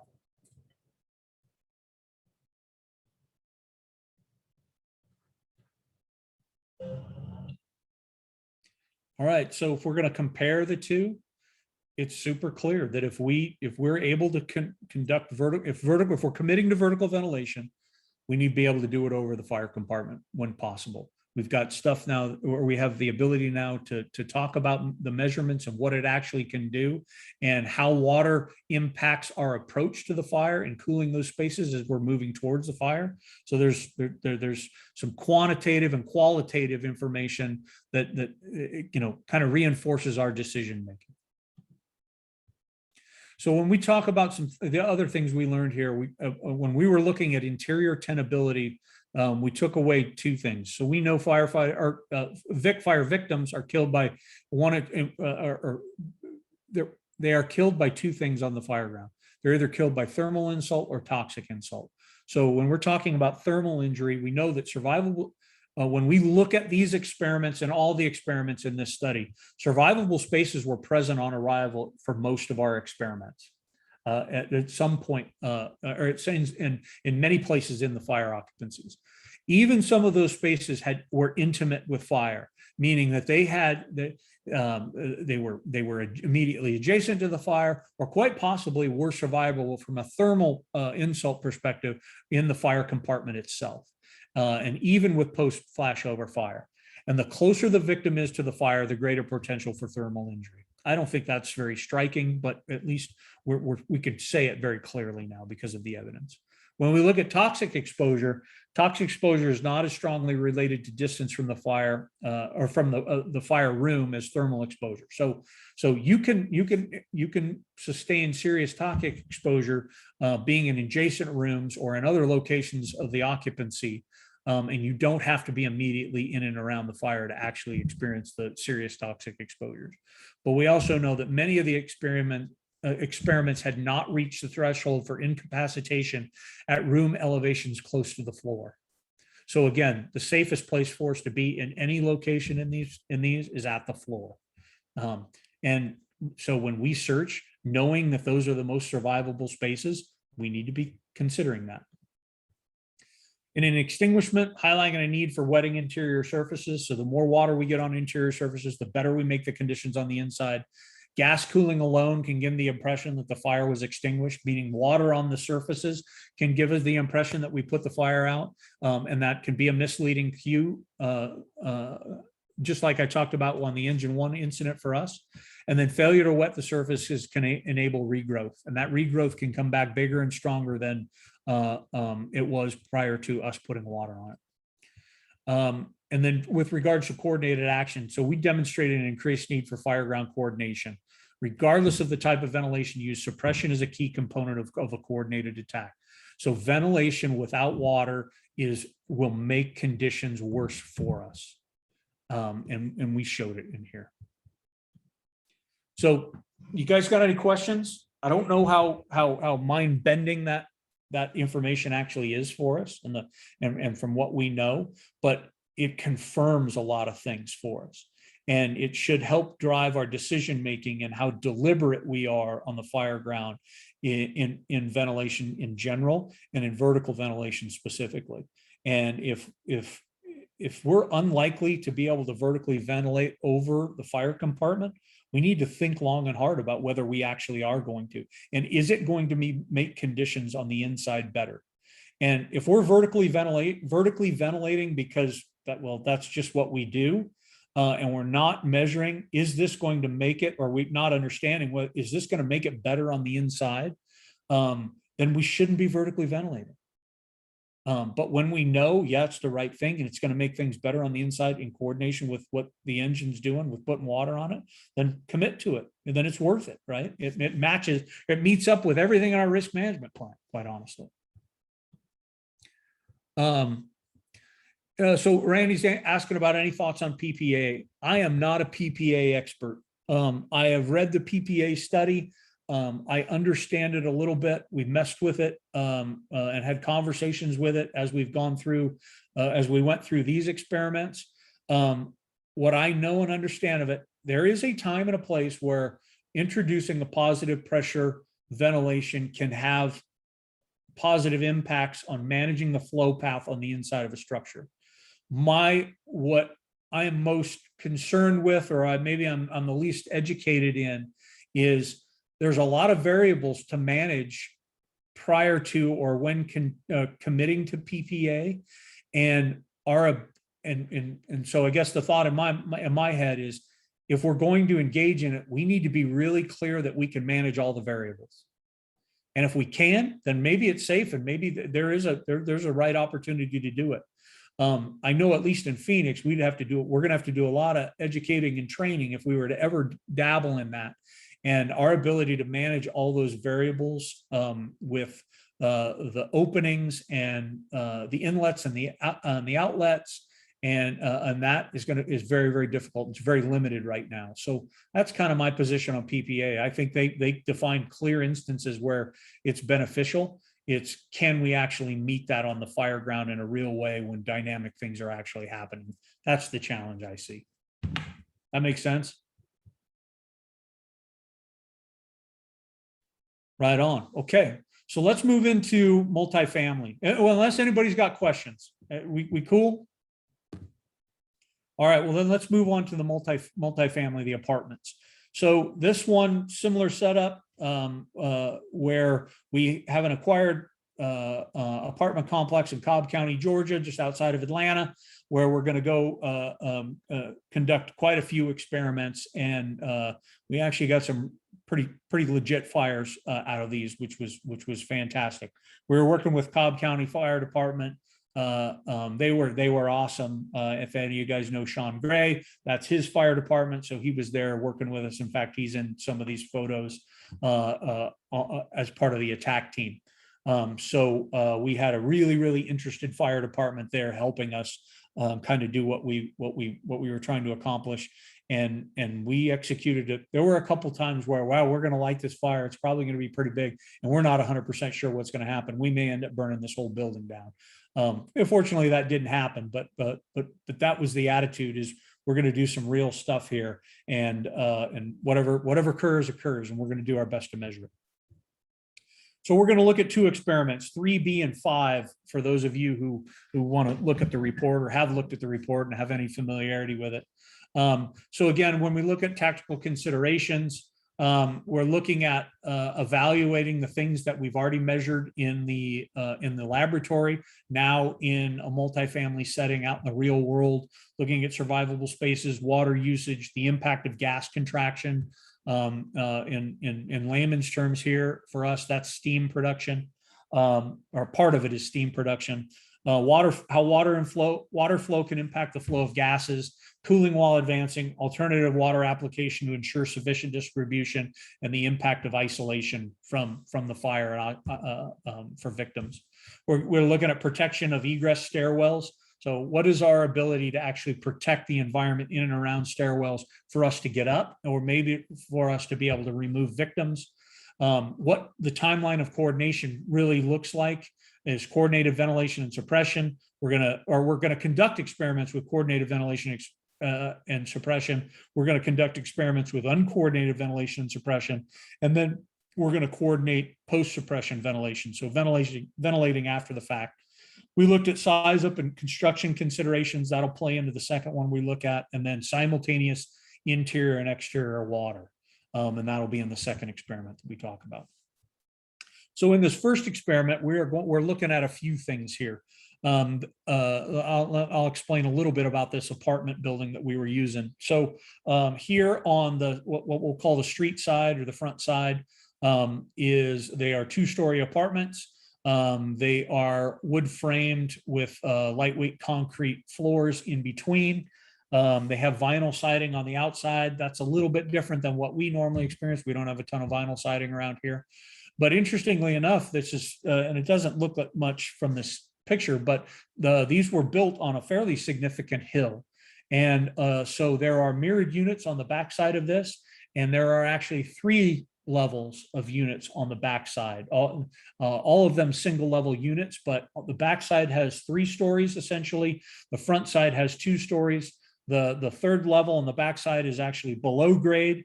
The hill that this building sits on is so steep that they're not walkout units. There's the lower level units are still 10 feet off the ground, and so there's no exterior access from those lower level units other than to use the stairways.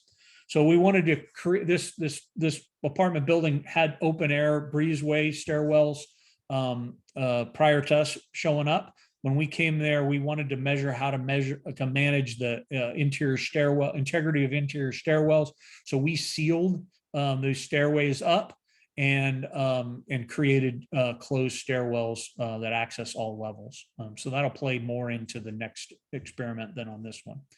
And so in this first experiment we're going to talk about, we wanted to look at a few different things. We wanted to look at fire that has initiated on the interior of a structure, extends out the windows or extends out the openings, has extension to the fire or to the occupancy above and into the eaves and to the attic space potentially. And then we wanted to look at knocking that exterior fire down and then transitioning to the interior. The other component of this is we're looking at closed interior spaces. So this is a 1-bedroom apartment here. This happens to be the bedroom for this unit. This window here is the kitchen. This window, this Arcadia door, sliding glass door here goes into the living room of the apartment unit. The main entrance is inside this interior hallway stairwell area. For this experiment, we're going to light the fire here initially in the kitchen and then in the living room, get legitimate fire conditions, get fire venting out both of these windows. We want to get extension up into this second level.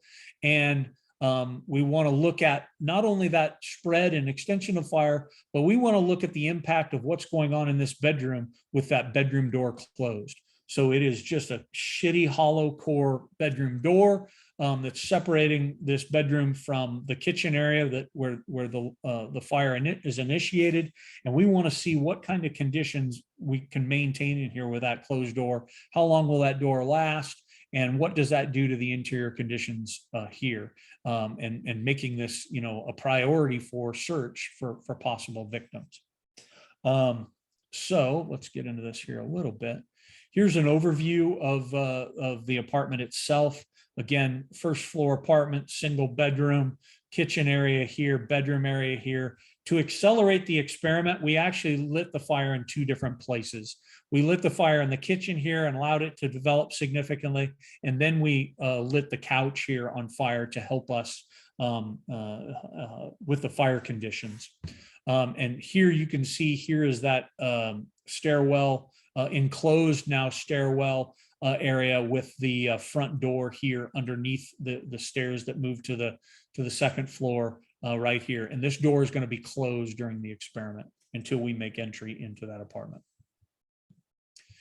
Here's the timeline of events. We're gonna light the fire, obviously, here in the kitchen initially. And then at the 7-minute mark, we're going to ignite the living room. At roughly 8.5 minutes, we get failure of that kitchen window due to the fire conditions. And then we're going to start to get that exterior ventilation, or excuse me, that exterior extension. We're going to, the Arcadia door is going to be open when in the open position initially when we light these fires. So we've got some air movement, not uncommon that somebody would, you know, have a kitchen fire and they flee out their house and leave their Arcadia door open. At the 9-minute and 49-second mark, we're going to take out the glass, the rest of the glass remaining on the slider. We're going to get flash over in the kitchen at 10.5 minutes. We're going to flash over in the living room at just under 12 minutes. And then we're going to begin our fire control operations. We're going to go exterior water in the area of the kitchen and knock it down. I'll talk about how we do that, or how we did that. We're going to do exterior water flow into the kitchen from the exterior for roughly 10 seconds. Then we're going to do interior water on the eaves and the extension out the Arcadia door. Then we're going to do it water into the sliding glass door into the living room. And then we're going to transition into the hallway and move into the apartment to finish it off. Make sense? So let's look at the graphs here a little bit. This is our graph for the kitchen and what's going on in that kitchen. Interesting enough, the fuel that started this fire was styrofoam cups and potato chips. And it didn't take much of them to get this kitchen fire rolling. But you can see the growth. It starts to develop here fairly significantly with increases of the temperature at the ceiling fairly early. The temperatures down at the floor and the lower levels of the room stay cool until it really starts to get after it, and we achieve failure of that kitchen window. You can see the drastic increases of temperature. So once we initiate our fire attack, our exterior fire attack, we're going to be in the neighborhood of 1750 degrees at the ceiling of the kitchen. And you can see as soon as we start introducing water on the outside of the building and then onto the inside, we get this drastic drop of temperature down into the range of 200 degrees. Here is temperatures in the living room. You can see it takes a little bit longer to develop. The temperatures from the kitchen are impacting the living room. Then we ignite the couch in the living room, and then we get this steep increase in fire development. You'll see as we get fluctuations in temperature as we initiate the exterior attack. And then once we start flowing water into the kitchen, you'll see that here. Little bit of impact in the into the living room, and then we start flowing water into the living room, and we get this massive drop of temperature really quickly in the living room. And here's the temperature in the closed bedroom. And so again, it's a really, really crappy hollow core door separating the kitchen fire and the living room fire from the bedroom fire. And it maintains the integrity in that bedroom actually fairly well, especially at the lower levels, even when the top of the door fails. So as you can see here, we've got the kitchen fire rolling, we've got the living room fire starting to roll, and we're starting to experience failure at the very top part of this door because of temperature.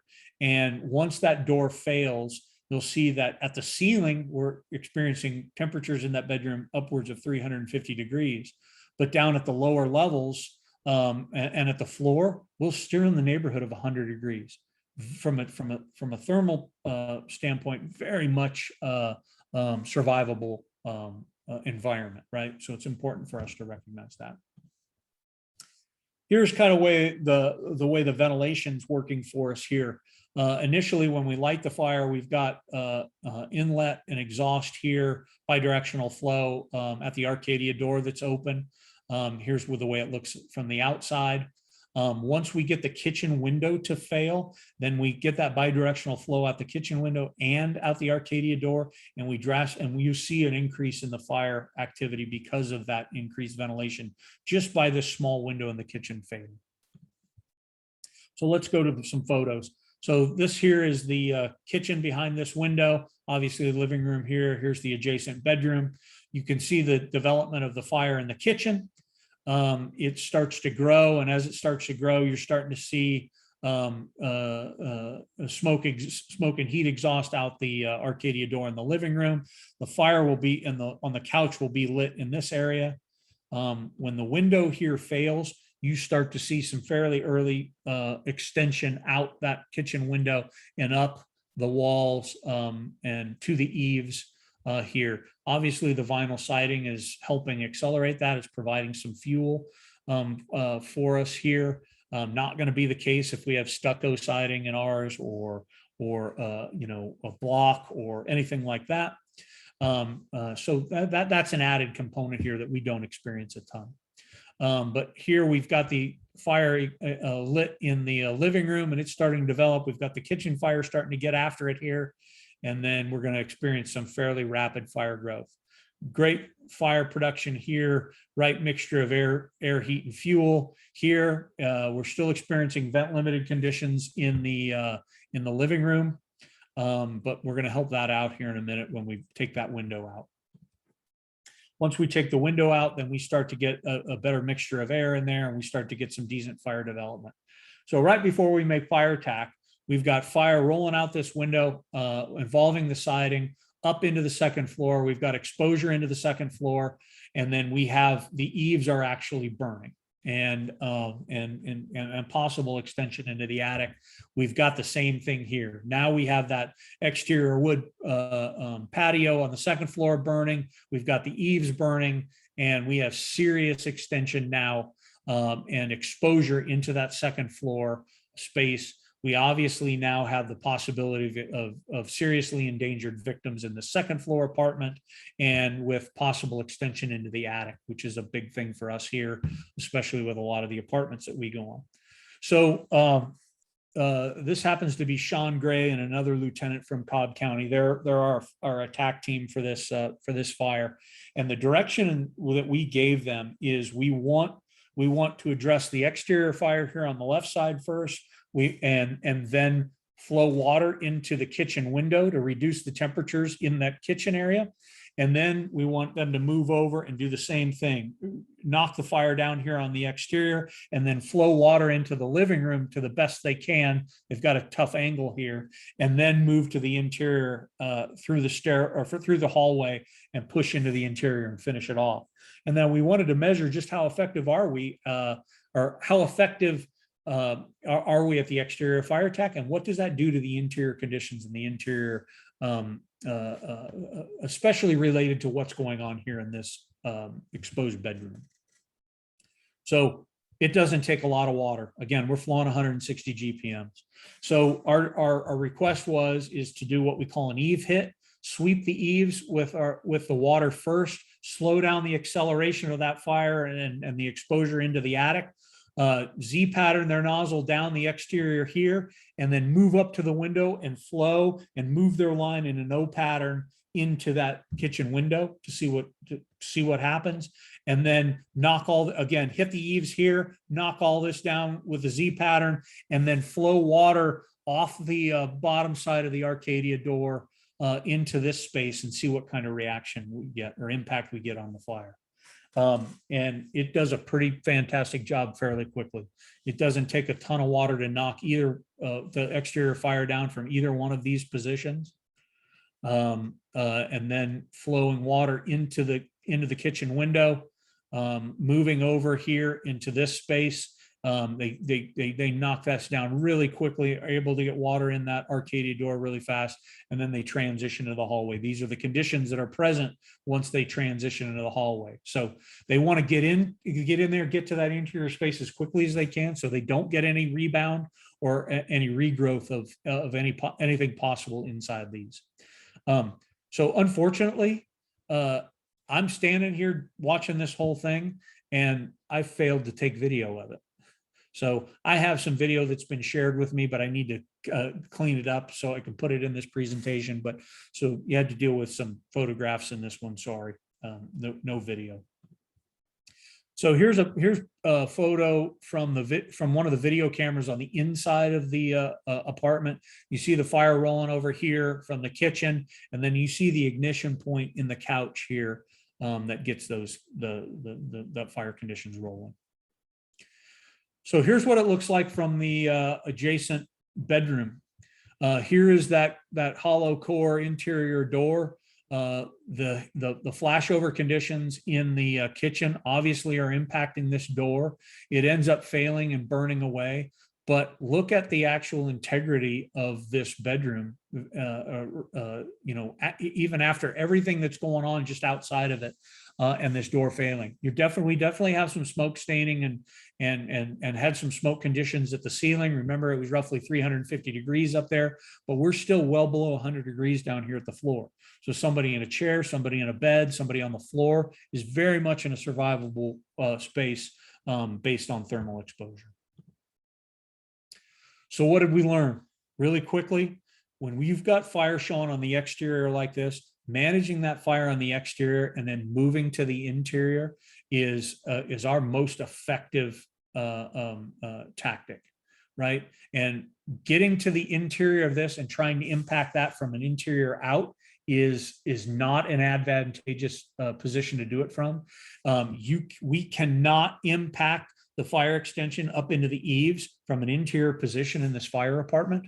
And the longer we let that burn, the more likely we get extension into the second floor and the attic space.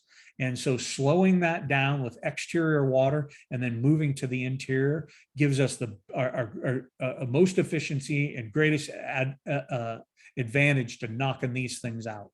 That quick transition to the inside and get water on the inside matters from an exterior position, but then moving to the interior. And the faster we're able to do that, the faster we're going to make our way to bedrooms like this. Is there an opportunity to search this from an exterior, from getting into this compartment to search it from the exterior? Absolutely, especially if you're versed in VES or VEIS, quite honestly. There is an opportunity to do that, but especially if you're moving to the interior, you don't recognize that this is part of the fire apartment, moving to the interior, the faster we take care of this, the quicker we're going to be able to deal with anybody possibly being in there and getting them out to a safe location. Any thoughts, any questions, any concerns? Well, there's still people on here, so I'm assuming everybody's all right. Hey, good morning, Chief. This is Josh Brooks. Josh, what's happening? Hey, nothing much. Hey, I was curious on both experiments on residential and this apartment. You guys chose 160 gallons per minute. I know 150 is recommended for our residents and 250 for commercial. Just curious if there was any thought process to bump it up 10 more to go to that 160. For us, yes, I would love that. yeah, quite. The simple answer is yes, I would love that. We're using 150 because based on the hose and nozzle packages we have, 150 is pretty. It's a pretty easy definitive number for us to achieve. What we were using, the hose lines we were using here with a solid bore and the 7/8 inch tip on these experiments is 160 is a sweet spot for pumping those lines in that package here. So 160 works. I would love for us to hit 160 or have 160 be our standard for our residential lines. And we could absolutely do that. I just don't want us below 150, right? That's really the 150 number is kind of the minimum, quite honestly. And anything you can get within reason above that, you're doing that much better. Okay, thank you. Yeah, hell yeah. So Mike, that's a great question and that's a great thought. So in the chat here, Mike from down in Tucson is talking about his initial thought would be 2.5 with an 1.125 tip, and then push in with an 1 3/4. And we are, our thought process as we were doing these is right in line. I was very curious at how much 100 or how effective 160 GPM was going to be on these. And we can talk about that more when I do the commercial strip mall stuff, because we used 160 GPM on those strip mall occupancies too as well in some of the experiments. But this really goes to the point and the tactical consideration is if you get water in the right place, we don't need oftentimes as much water as we've always thought or we had anticipated. And that 160 gallons a minute you saw was highly effective here. Would we be less effective with a 2.5 from a water standpoint? No, right? That's overwhelming. And as Chris and many other people say, if you're engaging in a fair fight, your tactics suck. Well, I think that in instances like this, in residential compartments like this, if we had 2 or 3 units going, I think a minimum of 250 GPM makes a ton of sense. But when you've got the more isolated fires like we had here, I think we're showing that 1 3/4 and 160 GPM or 150 plus really makes a pretty serious impact.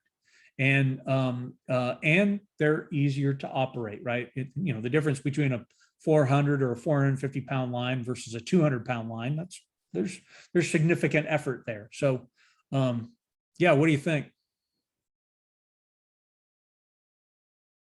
Mike, did I talk about that reasonably well enough?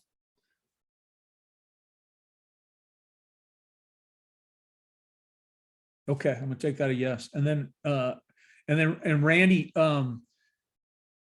yeah, so in this experiment or in these sets of experiments, we didn't mess around with nozzle or stream patterns hardly at all. They had been done in the laboratory setting, in the stream studies in the laboratory, and it became really clear that a straight stream from a fog nozzle and a solid bore stream from obviously a solid bore tip, there was very little, if any, measurable difference between the two in their ability to put fire out and their ability to maintain their stream pattern and the efficacy of that stream pattern and then the distribution of the water on the surfaces. It was almost immeasurably is there any difference between the two? So there's people very much that are advocates for solid bore, and I absolutely see the opportunity and the simplicity of that. But if you're using, if your department or any of our departments are actually using either combination nozzles or automatic nozzles, fixed gallon fog nozzles, using that straight stream that those produce was just effective in everything that's been studied so far as a solid bore.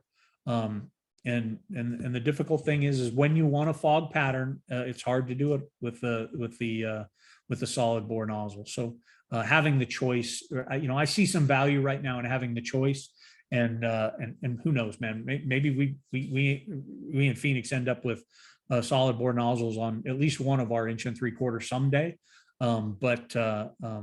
Yeah, that's what I know now. Hopefully that helps. All right, so let's go into experiment 5. So I took this picture just to kind of demonstrate. This is the parking lot in front of the apartment building. We're working in the same building on this next experiment. We're just down a few units. This is the trailer from UL. Essentially, this is the nerve center, and every single wire, sensor, camera, everything is funneled from the building into this trailer. And you can see the volume of wires that are going into these, and the amount of work that it takes to set this up to do it is really incredible. And they do a fantastic job. These guys work their tails off making this stuff happen. And yeah, the work that goes into it is not or needs to be recognized to help us out. And they're fantastic folks that do it. So we are going to look at a fire now involving multiple units. And we are going to we're going to deal with the backside of the building and the lower level units, the below grade units. And we're going to look at fire extension up into the upper floors from a fire in the lower level. So essentially the initial fire in this one's going to be on the backside apartment. It's going to be in the living room here. At ignition, we're going to have this Arcadia door open. So we've got air exchange here. This is a single bedroom apartment, just like the one we dealt with, except for the orientation's a little bit different and it's below grade. The only access from the street level to this apartment is down the stairs and into the entrance here. The front door is right here. As you will see in the pictures, there's a back patio here. This lower level is still 10 to 12 feet off the ground. So there is no ability. I mean, I guess you could jump, right? But you're looking at some legitimate injury jumping out of there. So there's no natural means of escape from this lower level of apartment other than to be able to go up the stairwell. So when this experiment begins, we have the entire apartment open. We've got the Arcadia door here. We're going to start a fire in the living room, and we're going to have the door open to the apartment into this common hallway and stairwell. There will be impact to the apartments above on the levels above. The apartment across the hall the door is going to be closed, and we're going to look at how this closed front door impacts the conditions here when we get a really big badass fire rolling over here. So this is the ignition point, and this is where the fire is going to begin on the lower level. Here is the first level of the apartments, and we're not going to have any fire involvement or any ventilation opportunity here on this first level. The area below here, this is the way it's going to communicate up the stairs in this common stairwell and hallway. All these interior doors are going to be closed. We will then afterwards look at how did the heat and smoke and everything in this common stairwell impact these apartments directly above. But there's no measurement of any real means going on this first floor. So this is on the front side where my cursor is here. These are the ground level apartments. And then when we look at the second floor apartments, so the top floor of this apartment building, what we've got going on here is in apartment H and apartment F, we at the top of the stairwell, we are going to have their front doors open. So we're going to have the ability of whatever heat, smoke, the fire accumulates here in this common stairwell we're going to try and measure the impact of that on these upper level apartments. Apartment G and apartment E are going to have their front door closed. We're not really measuring anything going on inside of there. So the way this is going to happen, the series of events here is going to happen is that we're going to light the fire down below. Early on in the incident, we are going to come into the stairwell. We are going to close the interior door to apartment H. And we're going to get then the comparison of what goes on in apartment H versus what goes on in apartment F, because the front door at apartment F is going to stay open the entire time. And then at a designated point in here, we are going to open the sliding glass door here in apartment number F. And we're going to see if we can actually complete a flow path from the below grade lower level fire on the backside here all the way up this interior stairwell into this apartment and exhausting out this glass sliding door. So makes sense. The scenario makes sense to you guys. I think it's realistic. I think it's legitimate. It's not uncommon for people to experience fires in their apartments, and then they leave their apartment and they leave their front door open. And whether that impacts the common stairwells and hallways, or that or they flee out of here and they leave it open, creating the opportunity for extension into apartments like this. So we're trying to be as real as possible to create these real scenarios. Here's the sequence of actions. So we're going to have ignition. We're going to close the door to apartment H at roughly the 5 minute or 6 minute mark, excuse me. That's the apartment on the second floor. We're going to get flash over in the living room down below. Just about 30 seconds later, we're going to open the sliding glass door on apartment F. That's the front side, second floor apartment. I really hate it when they document this stuff in seconds, because then I have to do the math and divide it by 60, and that doesn't work very well very often. So at this point, we're going to open the apartment door upstairs. We're going to open the exterior door and begin interior suppression. So what we're going to do is we're going to try and initiate our fire attack from the ground level on the front. And we're going to try and push into that interior common stairwell, down the stairs, and put the fire out on the lower level apartment. And I say attempt to do that. We're going to see if we can do that. We were uncertain, and well, you'll see the results. Once we do that, we're going to put water. What happens here is we can't advance down there, and we're going to have to put water from the exterior on that lower level fire on the back. And then we're going to, and then here's the end of the overall exterior water application. So let's look at temperatures here. So this is the living room of the fire apartment, the apartment on the lower level. We're going to go to flashover. We're going to experience temperatures up in the 2000 degree range.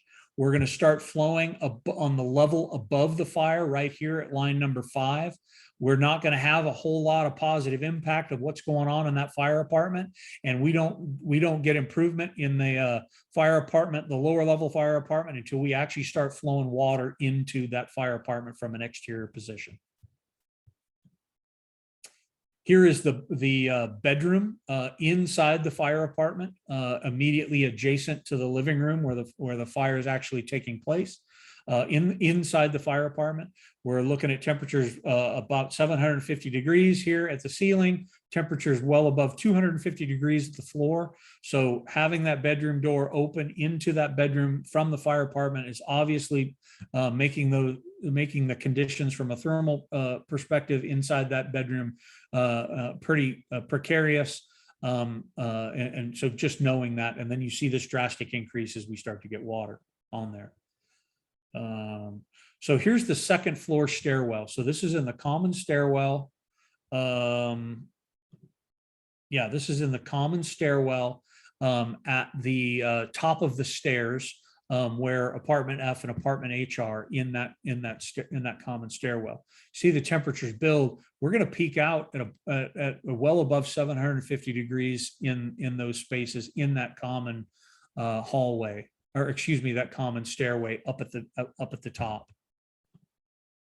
Here is the first floor. So this is the street level entrance into that hallway. We have much more significant temperatures there, as we're at the top of the flow path for the fire coming out of the floor below. And on the interior there, and you're going to see photos of it here, we're looking at temperatures just under 1500 degrees in that common stairwell, and our path in which we're choosing to make our initial fire attack. It's really reasonable to show up on this based on the conditions you'll see here in a second from the pictures, and say, okay, we're going to initiate our fire attack from this point, and then opening it up and getting in there and finding these horrible conditions. and figuring out whether we can actually manage those conditions and push down or not, and figure out we're going to have to get the fire from a different location. And here's what it looks like in the lower level stairwell. Up temperatures up above 1750 degrees, and obviously it starts to get better as soon as we start flowing water into the fire apartment and impacting what's going on in the fire apartment. Here is the living room in apartment F. So we keep that door open on the second level, three levels above the fire, and we're getting and directly in the flow path, and we're getting temperatures at the ceiling at roughly 700 degrees, temperatures at the floor roughly 300 degrees. So pretty significant stuff going on 2 floors above the fire in the flow path. So here's how the air movement actually took place. So here's the lower level apartment here over on the right. Well, excuse me, if you look at the left illustration, here's the lower level. So you got the Arcadia door, you've got bidirectional flow here, you've got the door leading into the common stairwell open, and then you've got this air movement of cool air moving in and hot air moving out throughout the unit and in and out the exhaust points. Here is from the stairwell. So you have the lower level air exchange here into the common stairwell, moving up, moving into apartment H. Right now, the Arcadia door is closed, and you're starting to get that cooler air moving down. It gets heated up, and then it moves up to the top. So you've got this cyclical flow going on here. After we open the Arcadia door here up on the second level, we're going to see all exhaust from that point, and we're going to see all air movement from this intake in the bottom, and it's only moving up and out from that common stairwell. And these are the conditions present when we start to try and make our fire attack from this first floor position right here. So we're going to open this up. We're going to attempt to push in down the stairs and into this unit to put it out. And what you'll see is they were only able to make it in here and make it almost to the top of the stairs, and they were not able to advance any farther. They were able to continually flow water and manage the temperatures in that area for them so that they could stay in that position, but they were not able to advance it down. And quite honestly, talking to the nozzle team that made their way into there, that every single one of them, hands down, and they're all experienced folks, say those were the hottest interior temperatures we've ever experienced from the get-go. And they were able to improve them with continually flowing water, not shutting their line down at all. And they were able to maintain their position in there until we put it out from the exterior and then push down in. And then this is what the airflow looked like once we opened or initiated our fire attack from that breezeway door. So here's photographs. So here's what it looks like from the front side. And this is when we opened the Arcadia door up on the second floor. So remember, this is a second floor apartment. Our fire is 2 levels below on the back side. We've created this flow path from the original fire apartment out into the common hallway and stairwell up into this apartment here on the second floor. So if we show up, daytime, conditions like this, or daytime conditions like this, we show up and we see these things showing from the front side or the A side. We've got heavy smoke showing from this Arcadia door on the second floor. We're seeing smoke from other places, but we can't quite tell what's going on the backside. Is it communicating out the backside on the second level? Just what is going on? Is it unreasonable for us to think that we have a fire up here in this second floor apartment?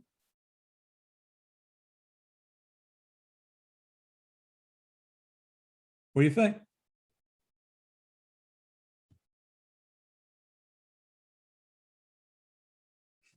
I think yes. I think, and every one of us working on this was like, yeah, we could easily get fooled into thinking that that's where our problem lies. What are the clues that tell us differently? The fact that this thing is full exhaust, that there's no bidirectional flow, there's no air inlet from this point, this thing is full exhaust. So the question has to be, is where the hell is this thing getting its air from? And there has to be an opening someplace else. Obviously, we haven't seen it yet. where is that and on what level is that? And so this is where understanding fire behavior, understanding air movement, understanding ventilation can help us understand the conditions that are happening here and maybe put us in a more advantageous position to make an initial fire attack from the best location. If we showed up with conditions like that, should we heavily be considering a 360? You bet. But depending on how big this is, you may not get it instantaneously. That first arriving company officer may not be able to complete that 360. It may happen by assigning other companies to those tactical positions to start to give you information. By that time, you could be trying to initiate a fire attack from the ground floor here or the ground level here and not have that information and not have that full knowledge before you do so. What do you guys think? Make sense? I don't think we're talking anything real crazy here. So as we start to initiate, again, part of the experiment is we're going to initiate our fire attack from this door here. And I got some better pictures. So here we are opening the door. Here's the Arcadia door that's exhausting on that second floor apartment. Here is our conditions at the front door as we open them up. I'm going to go back to this one. See here, we have no smoke showing from this door right here. Not a lot indicating that we've got high heat, heavy pressure behind this ground level door prior to us opening it. We move up and we start to open it, and we immediately get this return of high pressure, heat, smoke coming out the door. You open this door, now what are you thinking? Well, it's not isolated to the second floor. And we're getting a little bit of bidirectional flow here. We're getting some air inlet on the bottom. We're getting a ton of exhaust on the top. But we're not getting enough air inlet on the bottom here to create all this. And obviously this was going on up here before we ever opened this door. So things are not adding up from an air movement standpoint, at least in my head, if I'm looking at it like this and based on what I know now, right? And so I'm really starting to think, man, there's something else going on here. I hope we can get it. We're going to be really cautious trying to make a fire attack from this position, but this is a pretty dangerous point, right? Let me go to the chat here. Yeah, I think, yeah, 100% considering, is this a ground level fire? It very well may be a ground level fire. I'm not sure I've seen anything yet that's going to make me think, holy shit, the fire's below us, right? Where in fact, in this case, it is. So you can see the conditions. This is what it looks like as they're making their attack on the inside. They've got this heavy discharge of high heat and smoke. We know here that above their heads on this first level, we had temperatures of 1,550 degrees peak as they're making their way into this. They worked their way in just inside the door and they immediately started to flow water. And they're trying to just keep a persistent flow of water on those interior surfaces to try and manage the interior, that microclimate, if you will, of their position on that first floor to see if they can stay there. And it was very clear that it was super hot on the inside based on what they said, and they didn't, they were able to push up, like I said, almost to the top of the stairs. And as long as they kept moving, water flowing and keeping it on the surface, they could occupy that position, but they were not moving forward and they were not having any impact on the fire below them. So we had we had firefighters positioned on the exterior of the building on the backside. And so when they got to that point and they said, hey, we need exterior water, we initiated exterior water. This is what it looks like as we start how the conditions changed and improved as we started initiating exterior water on the backside. You're seeing improvement here in the conditions, but we're not seeing improvement in the conditions up here yet. And then it starts to get better. Would we have measured beforehand with everything we see on the front without eyes on the back that we actually had a lower level fire? Well, if we didn't on this day, we should moving forward now and be really paying close attention to things like that. Here were the fire conditions just before, or just as they were making entrance up on the ground floor landing on, or level on the front. This was the fire that we had showing from the back. So really, really significant fire flowing out into that common stairway and hallway all the way up into that second floor unit with the door open.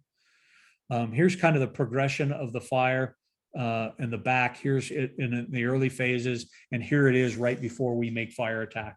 Definitely involving the patio above and creating an significant exposure here in this unit above. So here are two simultaneous photos. This is what the conditions were on the front side, and this is the conditions on the back side. So the important takeaway here is we initiated interior water and exterior water simultaneously. We initiated exterior water here on this lower level while they were occupying this position on the first level, trying to maintain their ability to stay in there. And in no way did this exterior water application negatively impact their position here on this first level. So we have done anything and everything we can in years past to not initiate interior and exterior water simultaneously. If we do it correctly and we do it effectively, that exterior water application will do nothing but make it better on the inside. So if you see instances on the fire ground to be able to initiate that, it is okay, but you just have to know what the heck you're doing and make sure you're using a straight stream. Make sure you're attempting to put water on the surfaces. Make sure that you're not entraining any significant air to the inside that's going to move that or create more pressure and move more heat and gases onto those firefighters on the interior positions. And I'm 100% with you. Building familiarity matters on these, right? Knowing your first due. If you show up and you know the configuration here, you may have much better clues. But you show up and you don't, and you're behind the 8 ball just that much more. And you show up at night. It could be a totally different situation, or a situation in which it's even more difficult to get that situational awareness. And I just know from inside the Phoenix Fire Department, we're so transient right now simply because of our staffing levels and our overtime that people are working in first dues that they are completely and totally unfamiliar with on a regular basis in all positions. So it definitely tells us that pre-planned information is super, super important. And we are going to show up many days and not have any pre-planned information because it's the first time I've worked in this first due, or I haven't worked in this first due in 20 years. And things can definitely change in timeframes like that. So very good point. All right. So let's talk a little bit about interior tenability. Again, the same exact thing for our last experiment. Survival is based on arrival for most of the experiments, even in spaces intimate with fire, and even with post flashover fire. We had survivable spaces. The closer the victim is to the fire, the greater they have a potential for thermal injury. Here's our water usage. So experiment 3B, excuse me, was the first experiment. So for that experiment, with our 160 GPM line, we flowed 91 gallons on the exterior and we flowed 94 gallons on the interior to bring that thing under control. 185 gallons took care of that fire. That was an impressive fire, right? Extending up into the second floor, extending up into the attic from two different exhaust points. 90 gallons on the exterior, 90 gallons on the interior is all it took to manage that fire. So interestingly enough, I think the vast majority of us in metropolitan areas in the state of Arizona are showing up with at least 500 gallons of water on their apparatus. So knowing the capability and capacity of that 500 gallons is huge. Doesn't mean you don't lay the line, but or always lay the line, or we don't always lay a supply line, but there are instances when you can't or don't, that you should be able to, you want to maximize that 500 gallons in the water application. And then we look at experiment 5, which is the second experiment. So those guys that made their way on the interior ultimately flowed just under 600 gallons of water just to maintain their position at the top of the stairs. And then we flowed just under 1,000 gallons of water from the exterior on the backside with a 2.5. By the way, the line on the backside of this fire, the second fire we talked about, was a 2.5, flowing 265 GPM. And we flowed roughly 1,000 gallons of water in that. So significantly more water usage for a significantly bigger fire. So gas contraction. So this has to do with that conversation about steam. And I pulled the words directly out of the report so that you can see the way it's written, and we can try and start to understand the way they're explaining things. So during fire suppression, the conceptual effects of steam expansion are not seen when water is applied to a flashed over compartment with gypsum walls. The transfer of energy causes the gases to cool rapidly, which causes them to contract. The gases contract more than converting to steam expands. In the end, the net effect is contraction. So meaning we're not getting this great expansion of steam and traveling of steam throughout the compartments.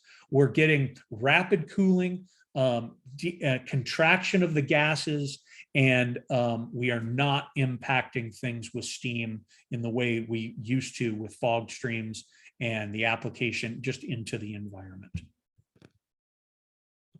Any questions? That makes sense to you guys? Think about it. If we want to talk about it later, we can. I'm trying to get through these because I know I'm going a little long here. Water flow can impact the flow of gases. So again, directly out of the report, during an interior fire attack, applying water down the hallway without a vent opposite is a method in which entrained air can alter the flow path, such as the hot gases are no longer flowing over the heads of firefighters as they advance. When advancing during an interior attack with a vent opposite, the entrainment was not only capable of stopping the flow into the hallway, it was capable of redirecting that flow ahead of the advancing suppression crew. So if you're advancing down a hallway to a bedroom fire and that bedroom is still intact, the exterior window is intact, we can still apply water in that hallway to create high pressure using our hose stream to keep that heat from pushing on top of us and maybe even flashing over above us, continue that water till we get down to the compartment, and then enter put water then into that compartment and knock it down and put it out. So using our streams to manage that flow path in that instance can put us in a much more advantageous position. And it's even better when you have an open window in the fire compartment. Is overpressurizing that hallway with our streams, pushing down there and putting water into that bedroom and exhausting it and hydraulically ventilating out that open window in the fire compartment is huge. And again, it makes our life so much more simpler rather than the old way of advancing down that hallway without flowing any water till you get the bedroom. A lot of times we experience, and I know I certainly have, is that repetitive punch in the face of the heat as you're crawling down the hallway towards the bedroom. No, we shouldn't take it anymore. Use our water, cool that down, manage it, and then put that bedroom out.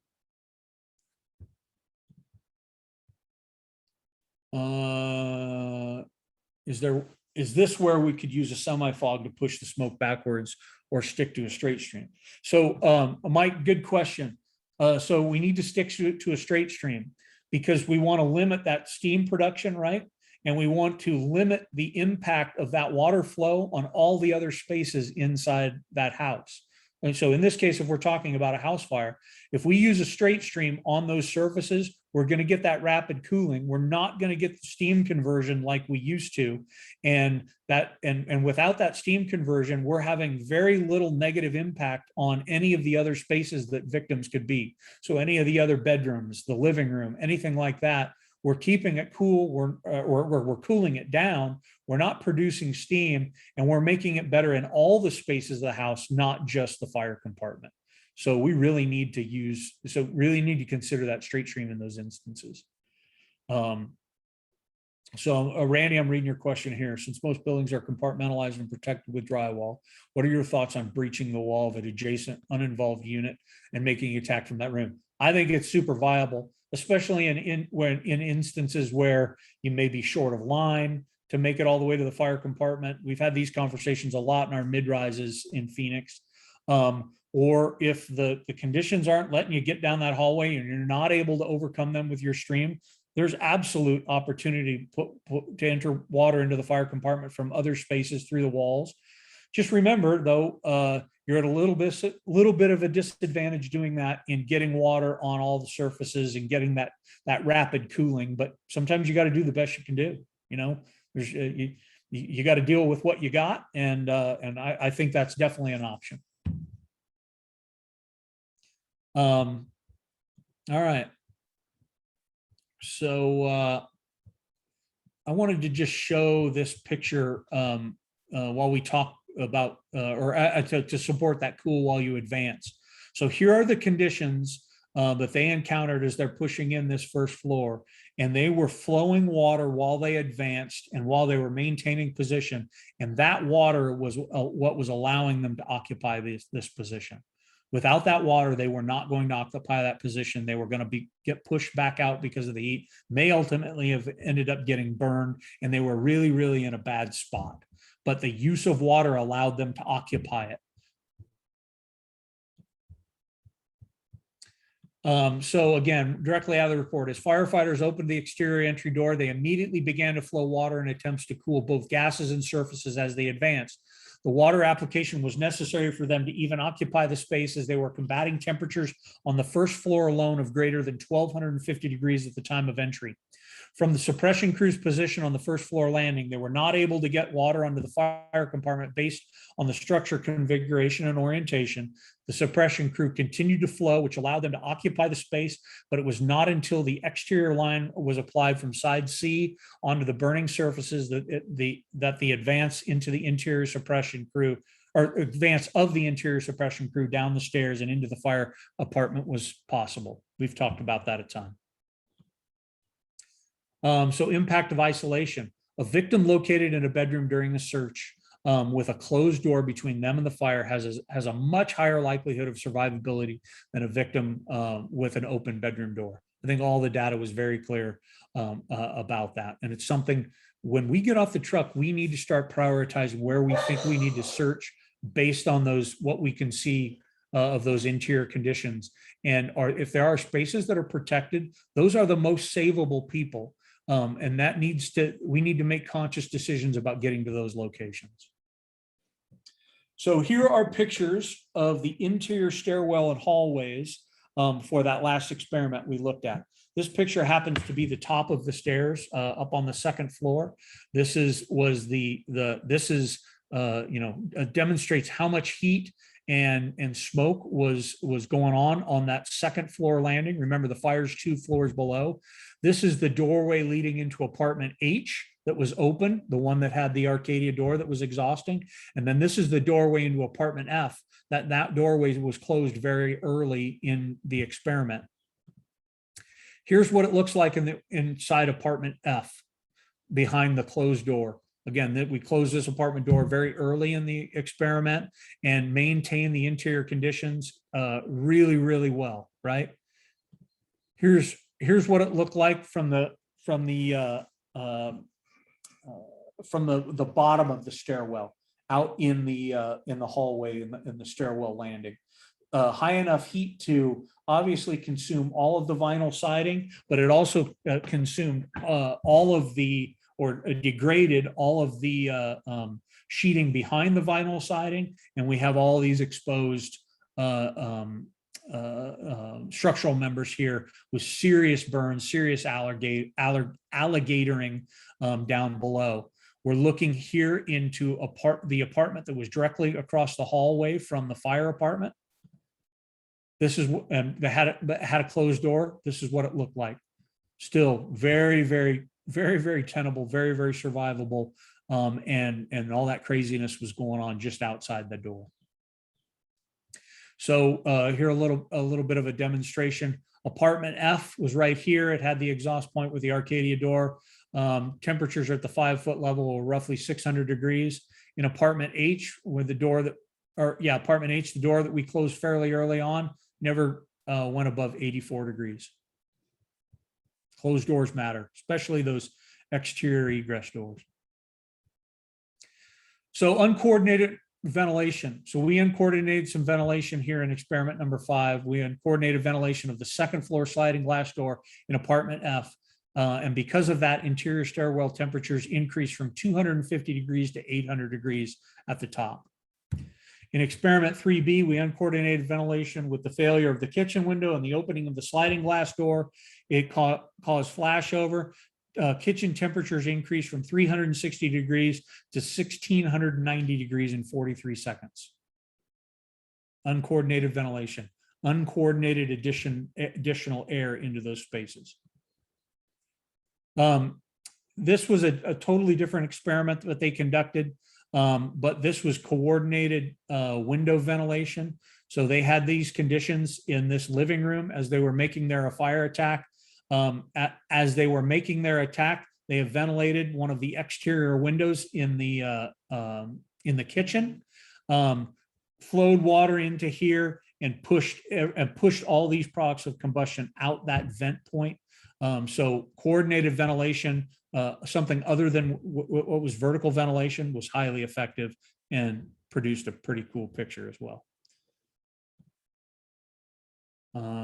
Coordination of post-suppression ventilation. So this was using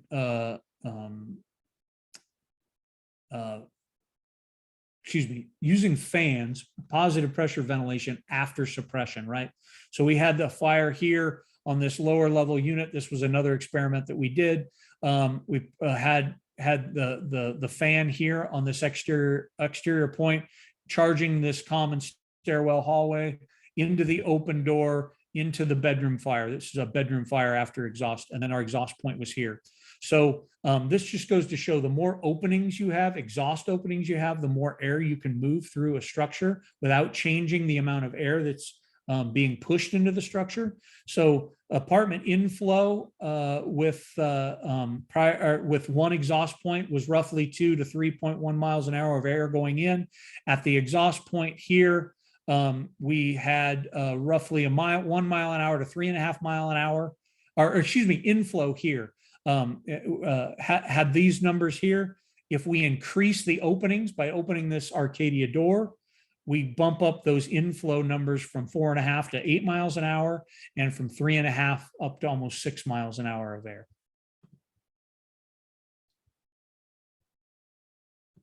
Let's see here.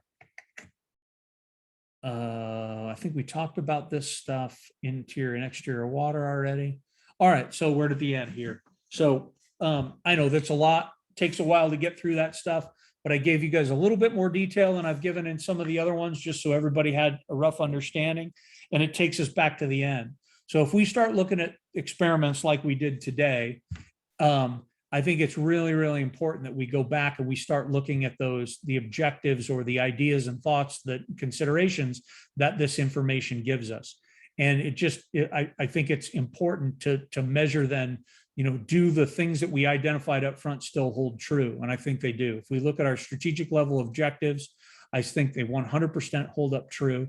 And then everything we talked about from a response standpoint holds true in these 14 tactical level considerations, right?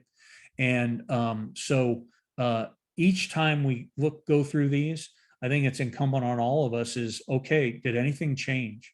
Did we learn anything new that should cause us to make different tactical considerations on the fire ground in kind of a standard way? And I think that's a healthy way that we continue to push through this. So I know I've done a lot of yapping, probably ad nauseum, quite honestly.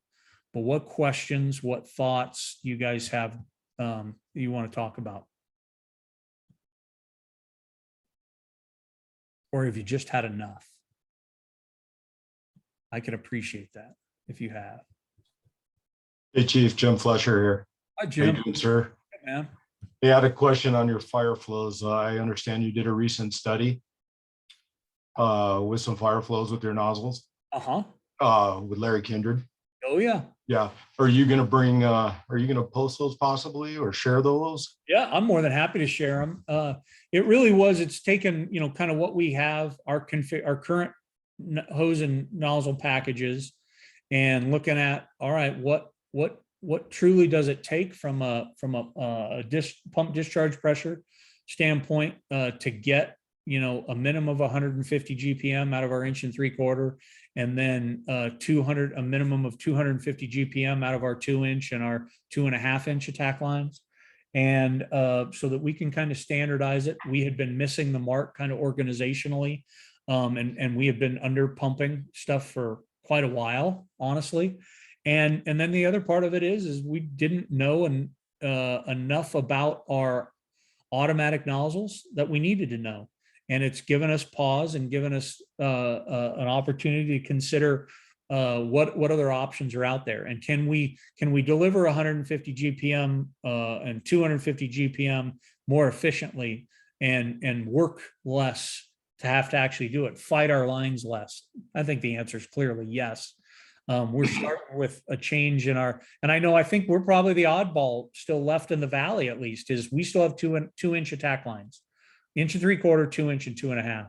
And I'm not necessarily a proponent of getting rid of our 2-inch attack lines, but we needed to make them more efficient. So we're going to some hose, designed for lower pressure, going from 2-inch hose with 1.5 inch couplings to 2.5 inch couplings. That's making a huge difference.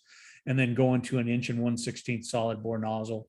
And I think that'll probably, we should see some significant improvements in that. And then spending the time working with our bigger lines, just like everybody's trying to do, right now inside their departments. So I'm happy to share any and all of that, Jim. Did you, because I understand you measured some nozzle reaction. Yeah, we did. How was the low pressure seems to relieve a lot of back pressure. Oh, 1,000%. Increase in flow.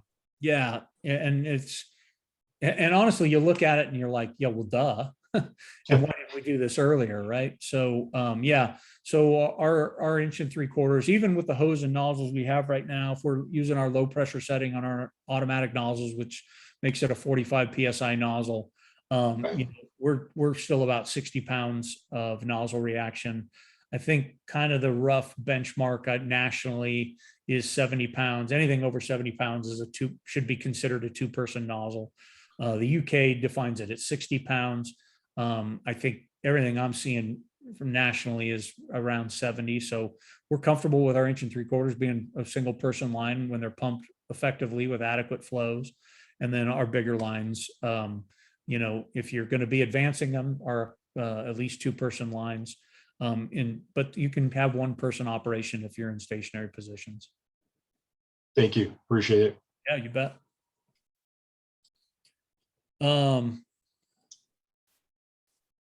I'm looking at the questions here. Oh, question about foam. I'm a huge advocate of using foam from the very beginning of attack throughout the firefight. Have you done any of these tests with foam? Not yet. I think these 3 sets of experiments just kind of open Pandora's box, if you will, on all the questions of, well, we need to test this now. We need to test this now. And the list of opportunities or ideas to test different things and foam and other agents, extinguishing agents, is huge. It's just going to take time to get to and to evaluate and be able to get that information out. I think no doubt, if we put things in our water that decreases surface tension and maybe increases heat absorption, there's some advantages, and there's probably more than likely there's something to it. The nice part about what we're doing with just water is we're learning a lot about how effective plain old water can be. And if there are things that we can add to water that'll actually make it better, we'll be that much more efficient. So the answer is no, but I would guess that we should see it in the next few years.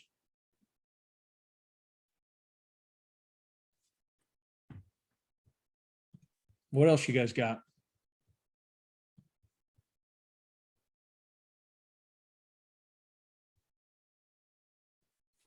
Derek, I see you Glendale guys made it in. I got a couple texts from you guys saying it, the link wasn't working, so my apologies. I'm glad you figured it out. Or maybe it was just certain individuals that were having difficulty with it.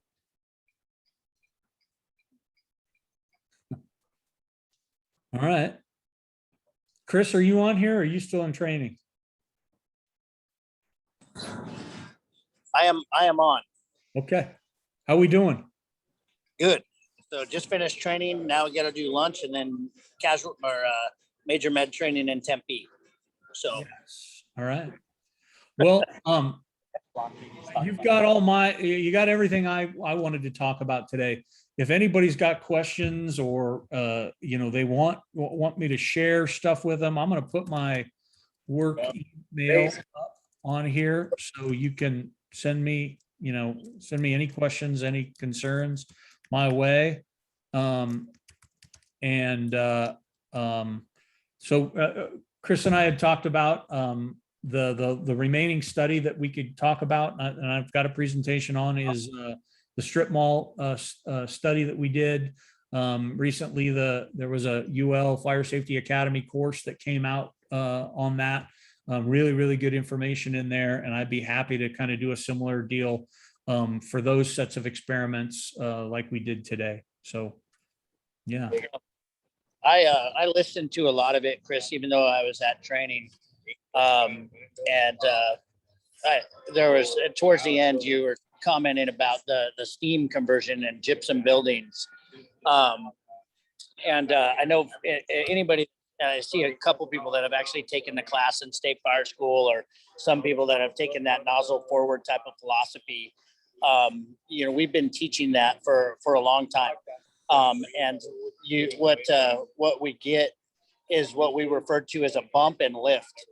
Depending on what stream you're using, that initial temperature change between that, 212 degrees or dropping it below that, any stream will convert to steam briefly, and you'll get a little bump in that, and then it'll start to lift and contract that gas at a pretty rapid rate.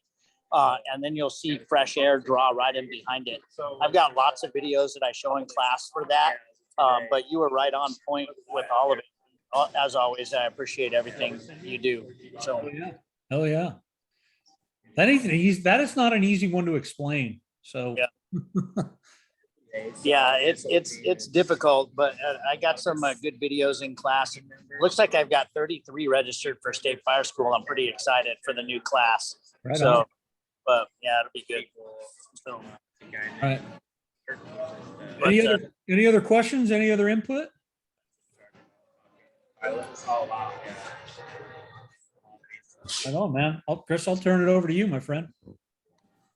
All right. I think that's it. Like I said, I didn't catch all of it. I did record it on my laptop that's sitting on the desk at training right now. So I'll go back and end the recording, close that up, and get it downloaded to YouTube and post the link at Tactics on. Thanks again for showing up. We got a good group today. I've got one final question. Mike down in Tucson. Can you hear me? Yeah, you betcha. How does one become a member or participant in the UL studies as far as being able to pull lines, do these live burns? Is there an application process? Well, so to be on the technical committee, there's an application process. They'll advertise, and they kind of put it all over social media. They have it on their site, and they'll advertise in maybe some of the publications that they're looking for to put together a technical committee for a specific study or set of studies that they're going to do. There's a short application process, and if I remember correctly, on the most size up and interior search, they had like 100 and almost 200 people apply, and there's typically 20 people, and they're going from big departments to little departments, and from all over the geography of the country. And so, get the ideology from all over the country. So they try and put them all together that way. I highly recommend you put in and participate. Anything you can do with UL right now, and be able to put into an application and say, hey, man, I've been a part of your fire safety academy. I've done these things, and I'm interested, and my department's interested. I think would be very advantageous. The advisory panel helps the research staff pick those individuals, and then to get burns in your city. Regularly when they're doing acquired structures, we were looking for any buildings we could burn. So for a long time, we were looking for houses, apartments, and a strip mall. And it took us like almost a year to be able to get structures to be able to burn in. I was looking all over Phoenix. I came up with ones, but none that were going to be standing long enough to get people in from out of town to actually do a burn. So that was a big challenge for us here.